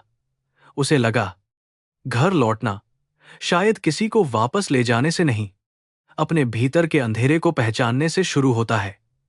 बनारस की उस सुबह में कोई निर्णय पूरा नहीं हुआ था, पर कठोर हृदय की पहली दरार स्पष्ट दिखाई दे रही थी। बनारस में सावन की पहली बारिश उस दिन बिना चेतावनी के उतर आई। आश्रम की नीली दीवारों पर पानी की धारियां बहने लगीं और आंगन की मिट्टी में बच्चों के पैरों के निशान धुंधले हो गए। काव्या खिड़की के पास बैठी बारिश देख रही थी। वह हर गिरती बूंद को गिनने की कोशिश करती, फिर हंसकर भूल जाती, पर उसकी हंसी के बीच बीच में खांसी की छोटी लहर उठती और मीरा का हाथ तुरंत उसके माथे पर चला जाता। अर्जुन दूर से यह सब देखता रहा। पिछले कुछ दिनों से काव्या थोड़ी सुस्त रहने लगी थी। वह पहले जैसे दौड़ती नहीं थी। खेलते खेलते अचानक बैठ जाती और कहती कि उसके सीने में चिड़िया फड़फड़ा रही है। मीरा हर बार मुस्कुराकर उसे पानी पिलाती, पर उसकी आंखों में नींद से गहरा भय जमा था। अर्जुन ने डॉक्टर से फिर मिलने की बात कही। मीरा ने विरोध नहीं किया। सावित्री देवी भी अब चुपचाप बच्ची की दवा का समय पूछती। उसके बाल संवार थीं, पर हर स्पर्श में अपराधबोध की कांपती सावधानी रहती। डॉक्टर ने जांच के बाद गंभीर चेहरा बनाया। कमरे में पंखे की आवाज अचानक बहुत तेज सुनाई देने लगी। उसने कहा कि काव्या के दिल की स्थिति पहले से अधिक दबाव में है और अब केवल दवा से काम नहीं चलेगा। एक छोटी पर जरूरी शल्य चिकित्सा करनी होगी। मीरा ने कुर्सी का किनारा पकड़ लिया। अर्जुन ने तुरंत पूछा कि खर्च कितना होगा, कौन सा अस्पताल बेहतर है, कब भर्ती करना होगा। डॉक्टर ने उसकी ओर देखा और शांत स्वर में कहा, पैसा मदद करेगा, पर इस बार समय और रक्त अधिक निर्णायक होंगे। अस्पताल में भर्ती के कागज भरते समय अर्जुन के हाथ फिर कांपे। इस बार उसने रिश्ते वाले खाने में रुका नहीं, पर मीरा की ओर देखकर कलम रोक ली। मीरा ने गहरी सांस ली और कहा, अभी लिखिए संरक्षक। शब्द छोटा था, पर अर्जुन ने उसे दंड की तरह स्वीकार किया। काव्या बिस्तर पर बैठी डॉक्टर की मशीनों को उत्सुकता से देख रही थी। उसने सावित्री से पूछा, दादी, मेरा दिल खराब बच्चा है क्या? सावित्री की आंखें भर आईं। उन्होंने उसके हाथ चूमकर कहा, नहीं, तेरा दिल बहुत अच्छा है, बस थक गया है। रात को काव्या को तेज दर्द हुआ। मशीन की हल्की बीप के बीच उसकी छोटी देह सिकुड़ गई। मीरा ने उसका चेहरा अपनी हथेली में लिया और कान में कृष्ण का नाम फुसफुसाया। अर्जुन दरवाजे के पास खड़ा था, पर भीतर भागकर उसे बाहों में लेने की इच्छा को रोक रहा था। सावित्री ने पहली बार अपने जीवन में असहाय होकर किसी गरीब मां की तरह भगवान को पुकारा। उनके गहने, कुल, हवेली, सब उस अस्पताल की सफेद दीवार के सामने अर्थहीन हो गए थे। अगली सुबह वरिष्ठ चिकित्सक ने बताया कि शल्य क्रिया जल्द करनी होगी। काव्या का रक्त समूह दुर्लभ था और अस्पताल के भंडार में पर्याप्त रक्त नहीं था। परिवार वालों की जांच करनी पड़ेगी। अर्जुन ने बिना सोचे अपना हाथ आगे किया। राघव की तबीयत के कारण उन्हें रोका गया। मीरा का रक्त उपयुक्त नहीं निकला। जांच की रिपोर्ट एक एक कर आती रही और हर असंगति के साथ कमरे की हवा भारी होती गई। अंत में नर्स ने सावित्री देवी का नाम पुकारा। डॉक्टर ने चश्मा ठीक करते हुए कहा, इनका रक्त मिल रहा है। सावित्री देवी कुछ क्षण स्थिर रह गईं। उनके भीतर पुरानी आवाज उठी, लड़की, बहू की बेटी, उस स्त्री की संतान जिसे उन्होंने घर से निकाला था। उसी क्षण काव्या की नींद में आती धीमी पुकार सुनाई दी, दादी। वह शब्द किसी मंत्र की तरह उनके भीतर उतर गया। उन्होंने अपनी बाह आगे कर दी, पर चेहरा पीला था। अर्जुन उनकी ओर देख रहा था। उसके भीतर क्रोध और करुणा दोनों थे। मीरा ने भी देखा, पर कुछ नहीं बोली। निर्णय सावित्री का होना चाहिए था, दबाव का नहीं। रक्त देने से पहले सावित्री बाहर मंदिर जाने पर अड़ गईं। डॉक्टर ने कहा कि समय कम है, पर बाबा विश्वनाथ प्रसाद ने शांत स्वर में कहा कि कभी कभी मनुष्य को रक्त देने से पहले अपना गर्व उतारना पड़ता है। वे सब अस्पताल से कुछ दूर काशी विश्वनाथ मंदिर की ओर गए। बारिश थम चुकी थी, पर गलियों में पानी भरा था। सावित्री की रेशमी साड़ी किनारों से भीग गई। पहले वह ऐसी गंदगी से चिढ़ती, आज हर छींटा उन्हें उस धरती से जोड़ रहा था जहां मीरा ने अपनी बेटी पाली थी। मंदिर के बाहर लंबी कतार थी, घंटियों की गूंज, भीगी भीड़, गंगाजल की गंध और पुजारियों की पुकारों के बीच सावित्री का मन भीतर से टूट रहा था। उन्होंने शिवलिंग पर जल चढ़ाया, पर हाथ कांप गए। उन्हें याद आया कितनी बार उन्होंने भगवान से पोते की याचना की थी, जैसे बेटी आशीर्वाद नहीं होती। कितनी बार उन्होंने मीरा को व्रत रखने को कहा, जैसे मातृत्व स्त्री की परीक्षा और पुरुष की सुविधा हो। आज उसी भगवान के सामने वह एक पोती की सांस मांग रही थी। सावित्री ने आंखें बंद कीं तो मीरा का चेहरा सामने आया, नई दुल्हन, झुकी पलकें, चुपचाप अपमान सहती बहू, फिर अस्पताल में अकेली मां। उन्हें वह पत्र दिखाई दिया जिसकी पंक्तियां उन्होंने जल्दी जल्दी पढ़ी थीं। मैं मां बनने वाली हूं, मीरा ने लिखा था। उस समय सावित्री के भीतर भय उठा था कि यदि बच्चा हुआ तो तलाक रुक जाएगा, नंदिनी का रिश्ता टूट जाएगा, परिवार की योजना बिगड़ जाएगी। उन्होंने पत्र जलाया और सोचा था, राख से मुक्ति मिलती है। आज वही राख उनकी आत्मा पर भभूति बनकर चिपक गई थी। बाबा ने उनके पास खड़े होकर कहा, देवी, कर्म किसी पर देवता की तरह बाहर से नहीं गिरता, वह भीतर बोया जाता है और भीतर ही कांटे उगाता है। जिसने दूसरों की पीड़ा को छोटा समझा, एक दिन वही पीड़ा उसकी आंख बन जाती है। सावित्री रो पड़ी। उन्होंने पहली बार बिना बचाव के स्वीकार किया, मैंने बहू नहीं, मां को जलाया था। मैंने बच्ची नहीं, अपने ही घर का भविष्य जलाया था। मंदिर की घंटी उसी क्षण बजी, जैसे स्वीकारोक्ति को आकाश ने सुन लिया हो। अस्पताल लौटकर सावित्री ने रक्त दिया। सुई चुभी तो वह हल्का सा कांपीन, पर काव्या का चेहरा याद करते ही स्थिर हो गईं। उनके लाल रक्त की थैली धीरे धीरे भरती रही। अर्जुन पास खड़ा था। उसके चेहरे पर कृतज्ञता से अधिक एक जटिल पीड़ा थी। क्या यही मां थी जिसने पत्र जलाया था? हां, क्या यही मां अब उसकी बेटी की नसों में जीवन भेज रही थी? हां। मनुष्य एक ही जीवन में अपराधी भी हो सकता है और प्रायश्चित की पहली सीढ़ी भी। यह सत्य आसान नहीं था। शल्य क्रिया से पहले काव्या ने मीरा का हाथ कसकर पकड़ा। मां, मैं सो जाऊंगी तो आप यहीं रहेंगी? उसने पूछा। मीरा ने माथा चूमते हुए कहा, मैं तेरी सांस के पास रहूंगी। काव्या ने अर्जुन की ओर देखा। अंकल, आप कहानी खत्म करेंगे? महाभारत वाला अर्जुन डरता था। क्या अर्जुन घुटनों के बल बैठ गया? डरता था, उसने कहा, लेकिन उसे सच्चा साहस तब मिला जब उसने अपने अहंकार से बड़ा प्रेम देखा। काव्या मुस्कुराई। फिर आप भी मत डरना, उसने आंखें बंद करते हुए कहा। दरवाजा बंद हुआ और लाल बत्ती जल गई। प्रतीक्षा कक्ष में समय पत्थर की तरह बैठ गया। मीरा सीधी बैठी थी, हाथ जोड़े, होंठों पर मंत्र, पर चेहरा निर्जीव सा। अर्जुन बेचैन होकर चलता रहा, फिर बाबा के संकेत पर बैठ गया। सावित्री दीवार से टिककर आंखें बंद किए थीं। राघव ने धीरे से राम नाम जपा। बाहर बारिश फिर शुरू हो गई। हर बूंद जैसे पूछती थी कि एक बच्ची की सांस के सामने मनुष्यों का गर्व कितना छोटा है।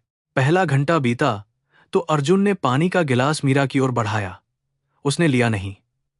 दूसरा घंटा बीता तो सावित्री ने कांपते स्वर में कहा, मीरा, थोड़ा पी लो। यह वही स्त्री थी जिसने कभी उसकी थाली देर से लगने पर ताना दिया था। मीरा ने उन्हें देखा, फिर गिलास ले लिया। यह क्षमा नहीं थी, पर घृणा का अस्वीकार था। सावित्री के लिए यह भी वरदान था। अर्जुन ने महसूस किया कि प्रायश्चित बड़े भाषणों से नहीं, उन क्षणों से बनता है जब घायल व्यक्ति तुम्हारा जल स्वीकार कर ले। तीसरे घंटे में डॉक्टर बाहर आए।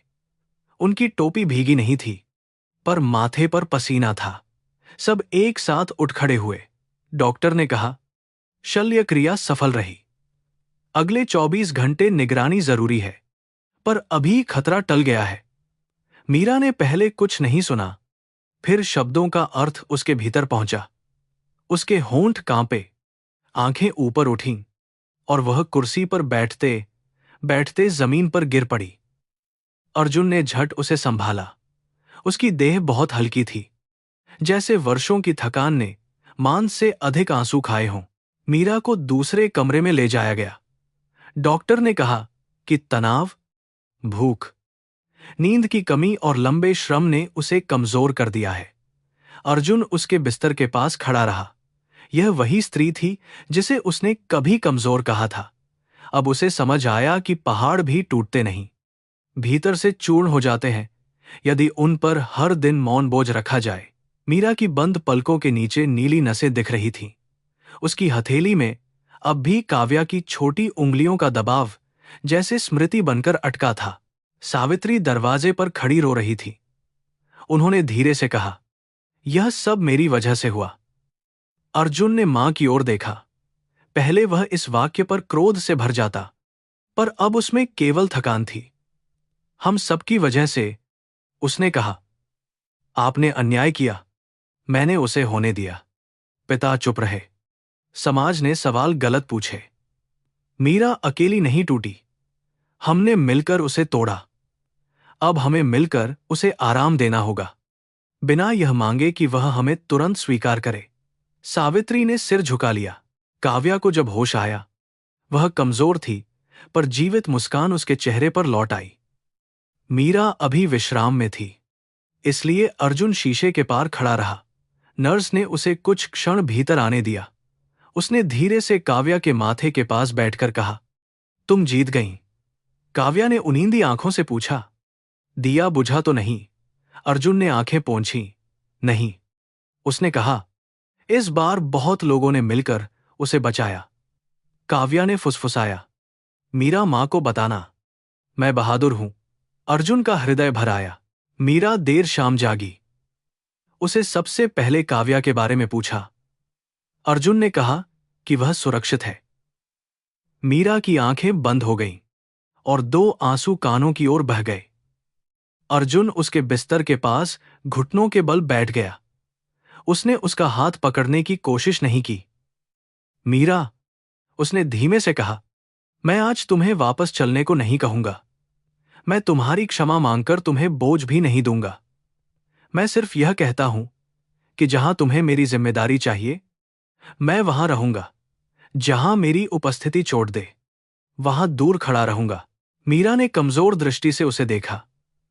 उसके चेहरे पर कोई नाटकीय पिघलाव नहीं था। दर्द गहरा था और विश्वास घायल। पर उसने पहली बार अर्जुन की आंखों में वह बेचैन स्वामित्व नहीं देखा जो वर्षों पहले था। वहां अपराध था, पर उसके साथ सुनने की इच्छा भी थी। उसने धीमे से कहा, जिम्मेदारी का अर्थ जीवन भर की नियमितता है। अर्जुन जी, आंधी में छाता लेकर आना आसान है, धूप में छाया बने रहना कठिन। अर्जुन ने सिर झुकाकर कहा, मैं कठिन सीखना चाहता हूं। बाबा कमरे के बाहर खड़े थे। उन्होंने आकाश की ओर देखा, जहां बारिश रुककर बादलों के पीछे चांद की पतली रेखा छोड़ गई थी। उन्हें लगा, कर्म का दंड केवल तोड़ता नहीं, यदि मनुष्य झुक जाए तो वह नया बीज भी बोता है। सावित्री काव्या के लिए चुपचाप ऊन का छोटा दुपट्टा तह कर रही थी। राघव जपमाला फेरते हुए रो रहे थे। अस्पताल की सफेद रोशनी में वह परिवार वैभवहीन, दोषी, थका हुआ और पहली बार मनुष्य जैसा दिख रहा था। रात गहरी हुई तो अर्जुन अस्पताल की गलियारे में बैठा रहा। एक ओर काव्या की निगरानी चल रही थी, दूसरी ओर मीरा विश्राम कर रही थी। उसके सामने दो दरवाजे थे, बेटी और उसकी मां। दोनों दरवाजों पर उसका अधिकार नहीं, उसकी प्रतीक्षा लिखी थी।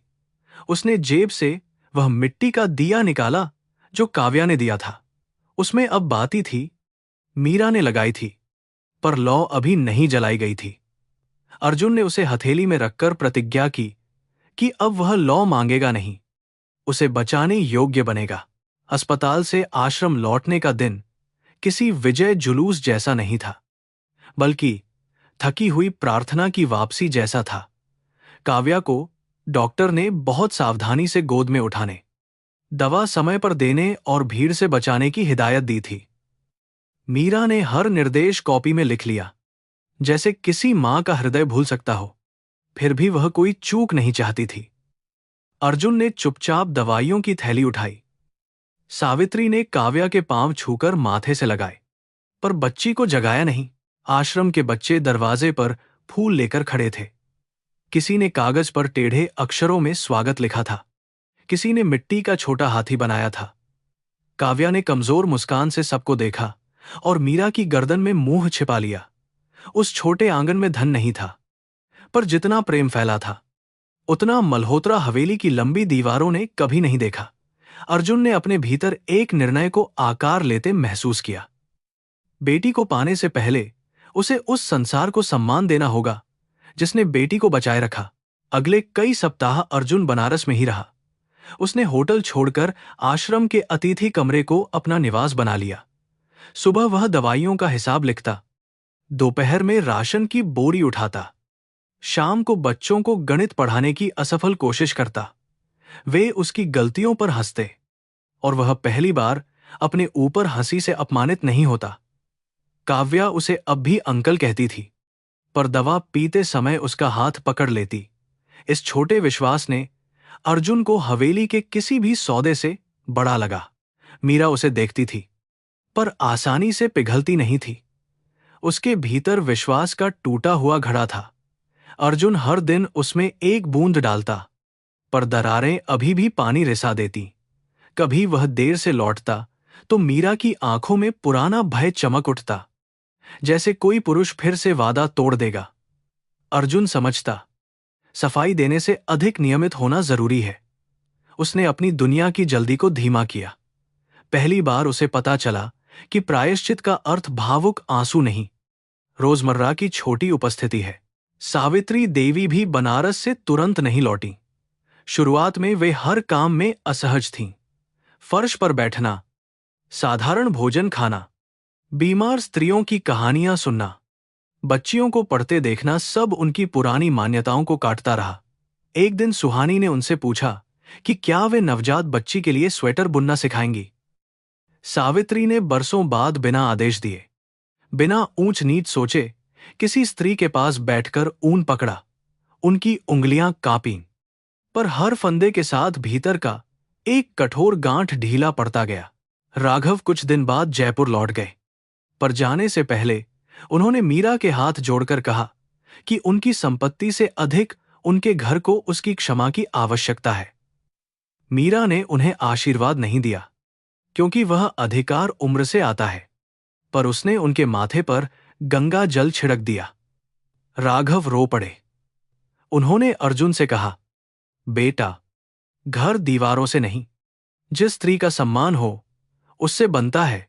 यदि सम्मान न दे सको तो किसी को घर लाने का अधिकार मत मांगना। जयपुर लौटते ही अर्जुन ने व्यापार के कुछ हिस्से बेचने का निर्णय लिया। परिवार में हलचल मच गई। रिश्तेदारों ने कहा कि एक परित्यक्ता स्त्री और उसकी बेटी के कारण वह पीढ़ियों की कमाई लुटा रहा है। अर्जुन ने शांत स्वर में उत्तर दिया कि यह दान नहीं ही ऋण है। उसने बनारस आश्रम के पास एक छोटी जमीन खरीदी, पर कागज अपने नाम पर नहीं रखे। दस्तावेज में मीरा, बाबा, आश्रम की महिलाओं और एक सार्वजनिक न्यास के नाम दर्ज हुए। अर्जुन ने पहली बार स्वामित्व छोड़कर सेवा की भाषा सीखी। जब मीरा ने दस्तावेज देखे, उसने लंबी देर तक कुछ नहीं कहा। मुझे खरीदने की कोशिश मत कीजिए, उसने अंततः कहा। अर्जुन ने सिर झुका लिया। मैं जानता हूं, इसलिए यह तुम्हारे नाम भी नहीं, तुम्हारे काम के नाम है। यदि कभी मैं फिर गलत हो जाऊं, तो भी यह स्थान किसी पुरुष की इच्छा पर निर्भर न रहे। मीरा ने कागज बंद कर दिए। उसके चेहरे पर सावधानी अब भी थी, पर उसकी आंखों में एक क्षीण स्वीकृति की रेखा उभरी। शायद अर्जुन पहली बार सही दिशा में चल रहा था। नया भवन धीरे धीरे बनने लगा। बच्चों ने उसे दीप घर नाम दिया, क्योंकि काव्या कहती थी कि हर बच्चे के भीतर एक दिया होता है। वहां छोटी पाठशाला, दवा कक्ष और सिलाई केंद्र की योजना बनी। अर्जुन ने महंगे पत्थरों की जगह मजबूत ईंटें चुनी।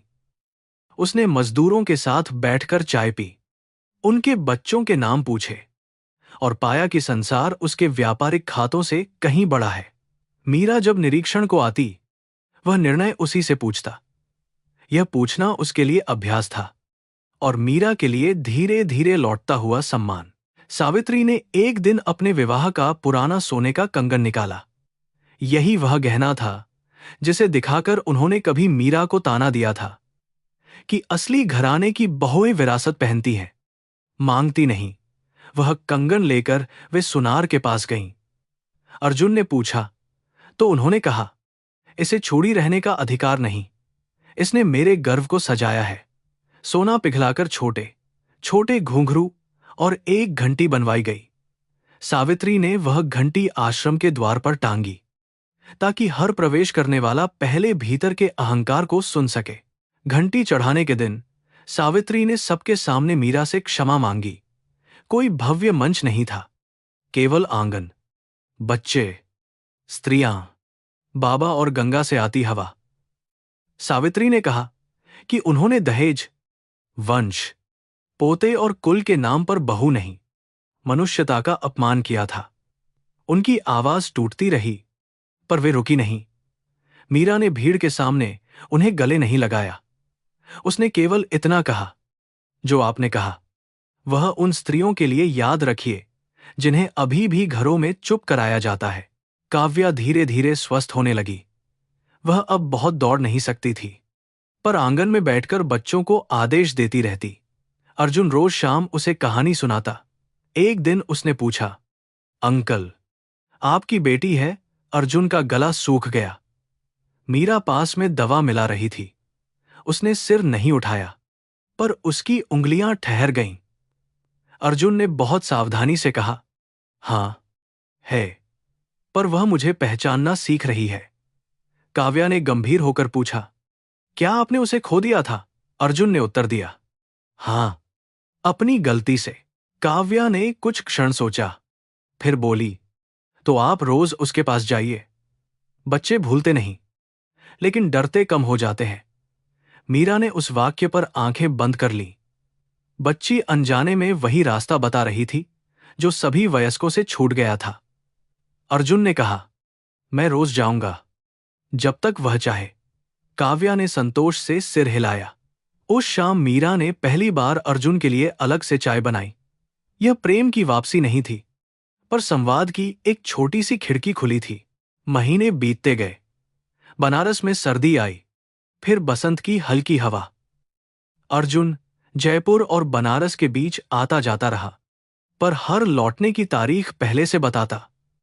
यदि देर होती तो संदेश भेजता, और यदि वादा करता तो निभाता। काव्या उसे अब कहानियों में शामिल करने लगी। वह अपनी गुड़िया का विवाह करवाती और अर्जुन को बाराती बनाती। कभी कभी उसे अर्जुन अंकल कहती, कभी केवल अर्जुन। हर संबोधन उसके लिए एक परीक्षा था कि वह नाम से अधिक संबंध की प्रतीक्षा करे। मीरा ने अपने भीतर के परिवर्तन को स्वीकारने में सबसे अधिक समय लिया। रात को जब सब सो जाते, वह गंगा किनारे बैठती और स्वयं से पूछती कि क्या क्षमा विश्वास के बिना संभव है। उसे अर्जुन की पुरानी निर्दयता याद आती, फिर वर्तमान की विनम्रता दिखती। वह अपने मन को जल्दी निर्णय देने से रोकती। स्त्री का हृदय समाज की अदालत नहीं, जहां एक बयान से फैसला हो जाए। वह मिट्टी है जिसमें घाव भी रहते हैं और बीज भी। मीरा ने तय किया कि वह अतीत को झूठ नहीं बनाएगी, पर भविष्य को दंड भी नहीं बनाएगी। 1 वर्ष पूरा होने पर दीप घर खुला। उद्घाटन के लिए किसी मंत्री को नहीं बुलाया गया। पहला दीप काव्या ने जलाया, दूसरा सुहानी की नवजात बेटी के नाम, तीसरा उन सब स्त्रियों के नाम जिनकी आवाज घरों में दबा दी गई थी। अर्जुन पीछे खड़ा था। मीरा ने उसे आगे आने का संकेत किया। वह चौंका, पर बढ़ा। बाबा ने कहा, जिसने गलती पहचानी और लौटकर ईंट उठाई, उसे दंड भी याद रहना चाहिए और श्रम भी। अर्जुन ने दीप रखा। उसकी लौ छोटी थी, पर स्थिर थी। उस दिन शाम को गंगा आरती के बाद मीरा ने अर्जुन से कहा कि काव्या को सच बताने का समय धीरे धीरे निकट है। अर्जुन का चेहरा पीला पड़ गया। वह इतने समय से इस क्षण की प्रतीक्षा कर रहा था, पर जब वह आया तो डर उससे बड़ा निकला। मीरा ने कहा, सच बच्चे को चोट दे सकता है, पर झूठ उसकी जड़ कमजोर करता है। हम उसे तुम्हारा अपराध नहीं, उसका संबंध बताएंगे। अर्जुन ने सिर हिलाया। उसे समझ आ गया कि पिता कहलाने की इच्छा से अधिक पिता होने की सावधानी जरूरी है। काव्या को सच किसी आंधी की तरह नहीं बताया गया। एक रात जब वह मीरा की गोद में और अर्जुन उसके सामने बैठा था, मीरा ने कहा कि कुछ बच्चे जन्म से ही बहुत प्रेम लेकर आते हैं, पर बड़े लोगों की गलतियों से वह प्रेम रास्ता भूल जाता है। अर्जुन ने आगे कहा कि उसने बहुत बड़ी भूल की थी, इसलिए वह देर से आया। काव्या ने दोनों को देखा। उसकी आंखों में उलझन, चोट और जिज्ञासा थी। तो आप मेरे पापा हैं? उसने धीरे से पूछा। अर्जुन ने केवल हाथ जोड़ दिए। काव्या कुछ देर चुप रही, फिर वह उठी और मीरा की साड़ी में छिप गई। अर्जुन का हृदय डूब गया, पर वह आगे नहीं बढ़ा। मीरा ने बच्ची को कसकर पकड़ा और कहा, तुम्हें अभी कुछ कहना जरूरी नहीं। उस रात काव्या ने अर्जुन से कहानी नहीं सुनी। अर्जुन बाहर आंगन में बैठा रहा, और हर गुजरते पल में उसने समझा कि सच का अधिकार पाने से पहले सच की पीड़ा सहनी पड़ती है। उसे दुख हुआ, पर उसने पहली बार अपने दुख को केंद्र नहीं बनाया। अगले कई दिनों तक काव्या उसे दूर से देखती रही। वह दवा लेते समय मीरा का हाथ पकड़ती, अर्जुन का नहीं। अर्जुन ने शिकायत नहीं की। वह समय पर आता, स्कूल की कॉपियां बांटता, डॉक्टर से बात करता और रात को बिना कहानी सुनाए लौट जाता। 7वें दिन काव्या ने पूछा, आप गए क्यों नहीं? अर्जुन ने कहा, क्योंकि इस बार मैं बिना तुम्हारी अनुमति के दूर नहीं जाना चाहता। बच्ची ने बहुत धीरे पूछा, आप पहले क्यों गए थे? अर्जुन की आंखें भर आईं। मैं डरपोक था, उसने सच कहा। काव्या ने इस उत्तर को लंबे समय तक अपने छोटे मन में घुमाया। फिर उसने कहा, मीरा मां कहती हैं, गलती मानने से भगवान थोड़ा सुनते हैं। अर्जुन ने सिर झुका लिया। उसने सोचा, शायद बच्ची अभी क्षमा नहीं दे रही, केवल दरवाजा आधा खोल रही है। वही पर्याप्त था। उसने कोई वादा नहीं किया, क्योंकि वादों से अधिक उसे निरंतरता की भाषा सीखनी थी। उस शाम काव्या ने कहानी नहीं मांगी, पर अपनी गुड़िया उसकी ओर बढ़ा दी। अर्जुन ने उसे दोनों हाथों से लिया, जैसे कोई पवित्र वस्तु हो। समय ने धीरे धीरे अपना सूत काता। काव्या फिर कभी कभी उसकी उंगली पकड़ने लगी। फिर एक दिन उसने उसे स्कूल की नई पेंटिंग दिखाई, जिसमें 3 आकृतियां थीं, एक मां, एक बच्ची और थोड़ा दूर खड़ा एक आदमी, जिसके हाथ में दीप था। अर्जुन ने पूछा, यह कौन है? काव्या ने कंधे उचकाए। अभी नाम नहीं लिखा, उसने कहा। मीरा ने चित्र देखा और मुस्कुराई नहीं, पर उसकी आंखों की थकान थोड़ी कम दिखी। कुछ रिश्तों को नाम से पहले स्थान मिलता है। 3रे साल की पहली वर्षगांठ पर, जिस दिन अर्जुन पहली बार आश्रम आया था, सबने गंगा किनारे दीप छोड़े। सावित्री अब अक्सर बनारस आती और आश्रम की स्त्रियों के साथ बैठकर दहेज विरोधी बैठकों में बोलती। उनका प्रायश्चित पूर्ण नहीं था, पर अब वह कर्म में बदल गया था। राघव व्हील चेयर पर बैठे काव्या को आशीष देते रहे। बाबा ने कहा कि गंगा किसी का पाप तुरंत नहीं धोती, वह मनुष्य को रोज अपना चेहरा दिखाती है, जब तक वह स्वयं धुलना न चाहे। आरती के बाद काव्या थककर अर्जुन के पास आ बैठी। मीरा थोड़ी दूर खड़ी गंगा को देख रही थी। हवा में दीपों की लौ कांप रही थी। अर्जुन ने बच्ची के कंधे पर दुपट्टा रखा। काव्या ने अचानक उसका हाथ पकड़ा और बहुत धीमे, जैसे कोई शब्द पहली बार धरती पर उतरता है, कहा, पापा। मेरा दिया दूर चला गया। अर्जुन स्थिर रह गया। उसके भीतर जो 3 वर्षों से रोता था, वह उसी क्षण गंगा में टूटकर बह गया। उसने दीप को नहीं, बच्ची के शब्द को दोनों हाथों से संभाला। मीरा ने यह सुना। उसके चेहरे पर आंसू थे, पर वे पुराने अपमान के नहीं, लंबी थकान के बाद खुले आकाश के आंसू थे। अर्जुन ने उसकी ओर देखा, पर कोई दावा नहीं किया। वह जानता था कि काव्या ने उसे पिता कहा है, इसका अर्थ यह नहीं कि मीरा को फिर पत्नी बनना होगा। प्रेम का नया जन्म पुराने अधिकारों की वापसी नहीं होता। मीरा उसके पास आई और केवल इतना बोली, अब इस शब्द को निभाइए। अर्जुन ने उत्तर दिया, जीवन भर, यदि वह मुझे निभाने दे।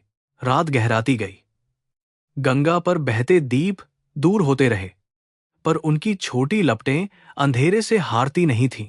मीरा ने काव्या को गोद में लिया। अर्जुन उनके साथ धीमे धीमे सीढ़ियां चढ़ता चला। उनके बीच अब भी इतिहास था। घाव थे, सावधानी थी, पर एक नई सच्चाई भी थी। हवेली उन्हें वापस बुला सकती थी, समाज प्रश्न कर सकता था, पर वे अब किसी पुराने ढांचे में लौटने को बाध्य नहीं थे।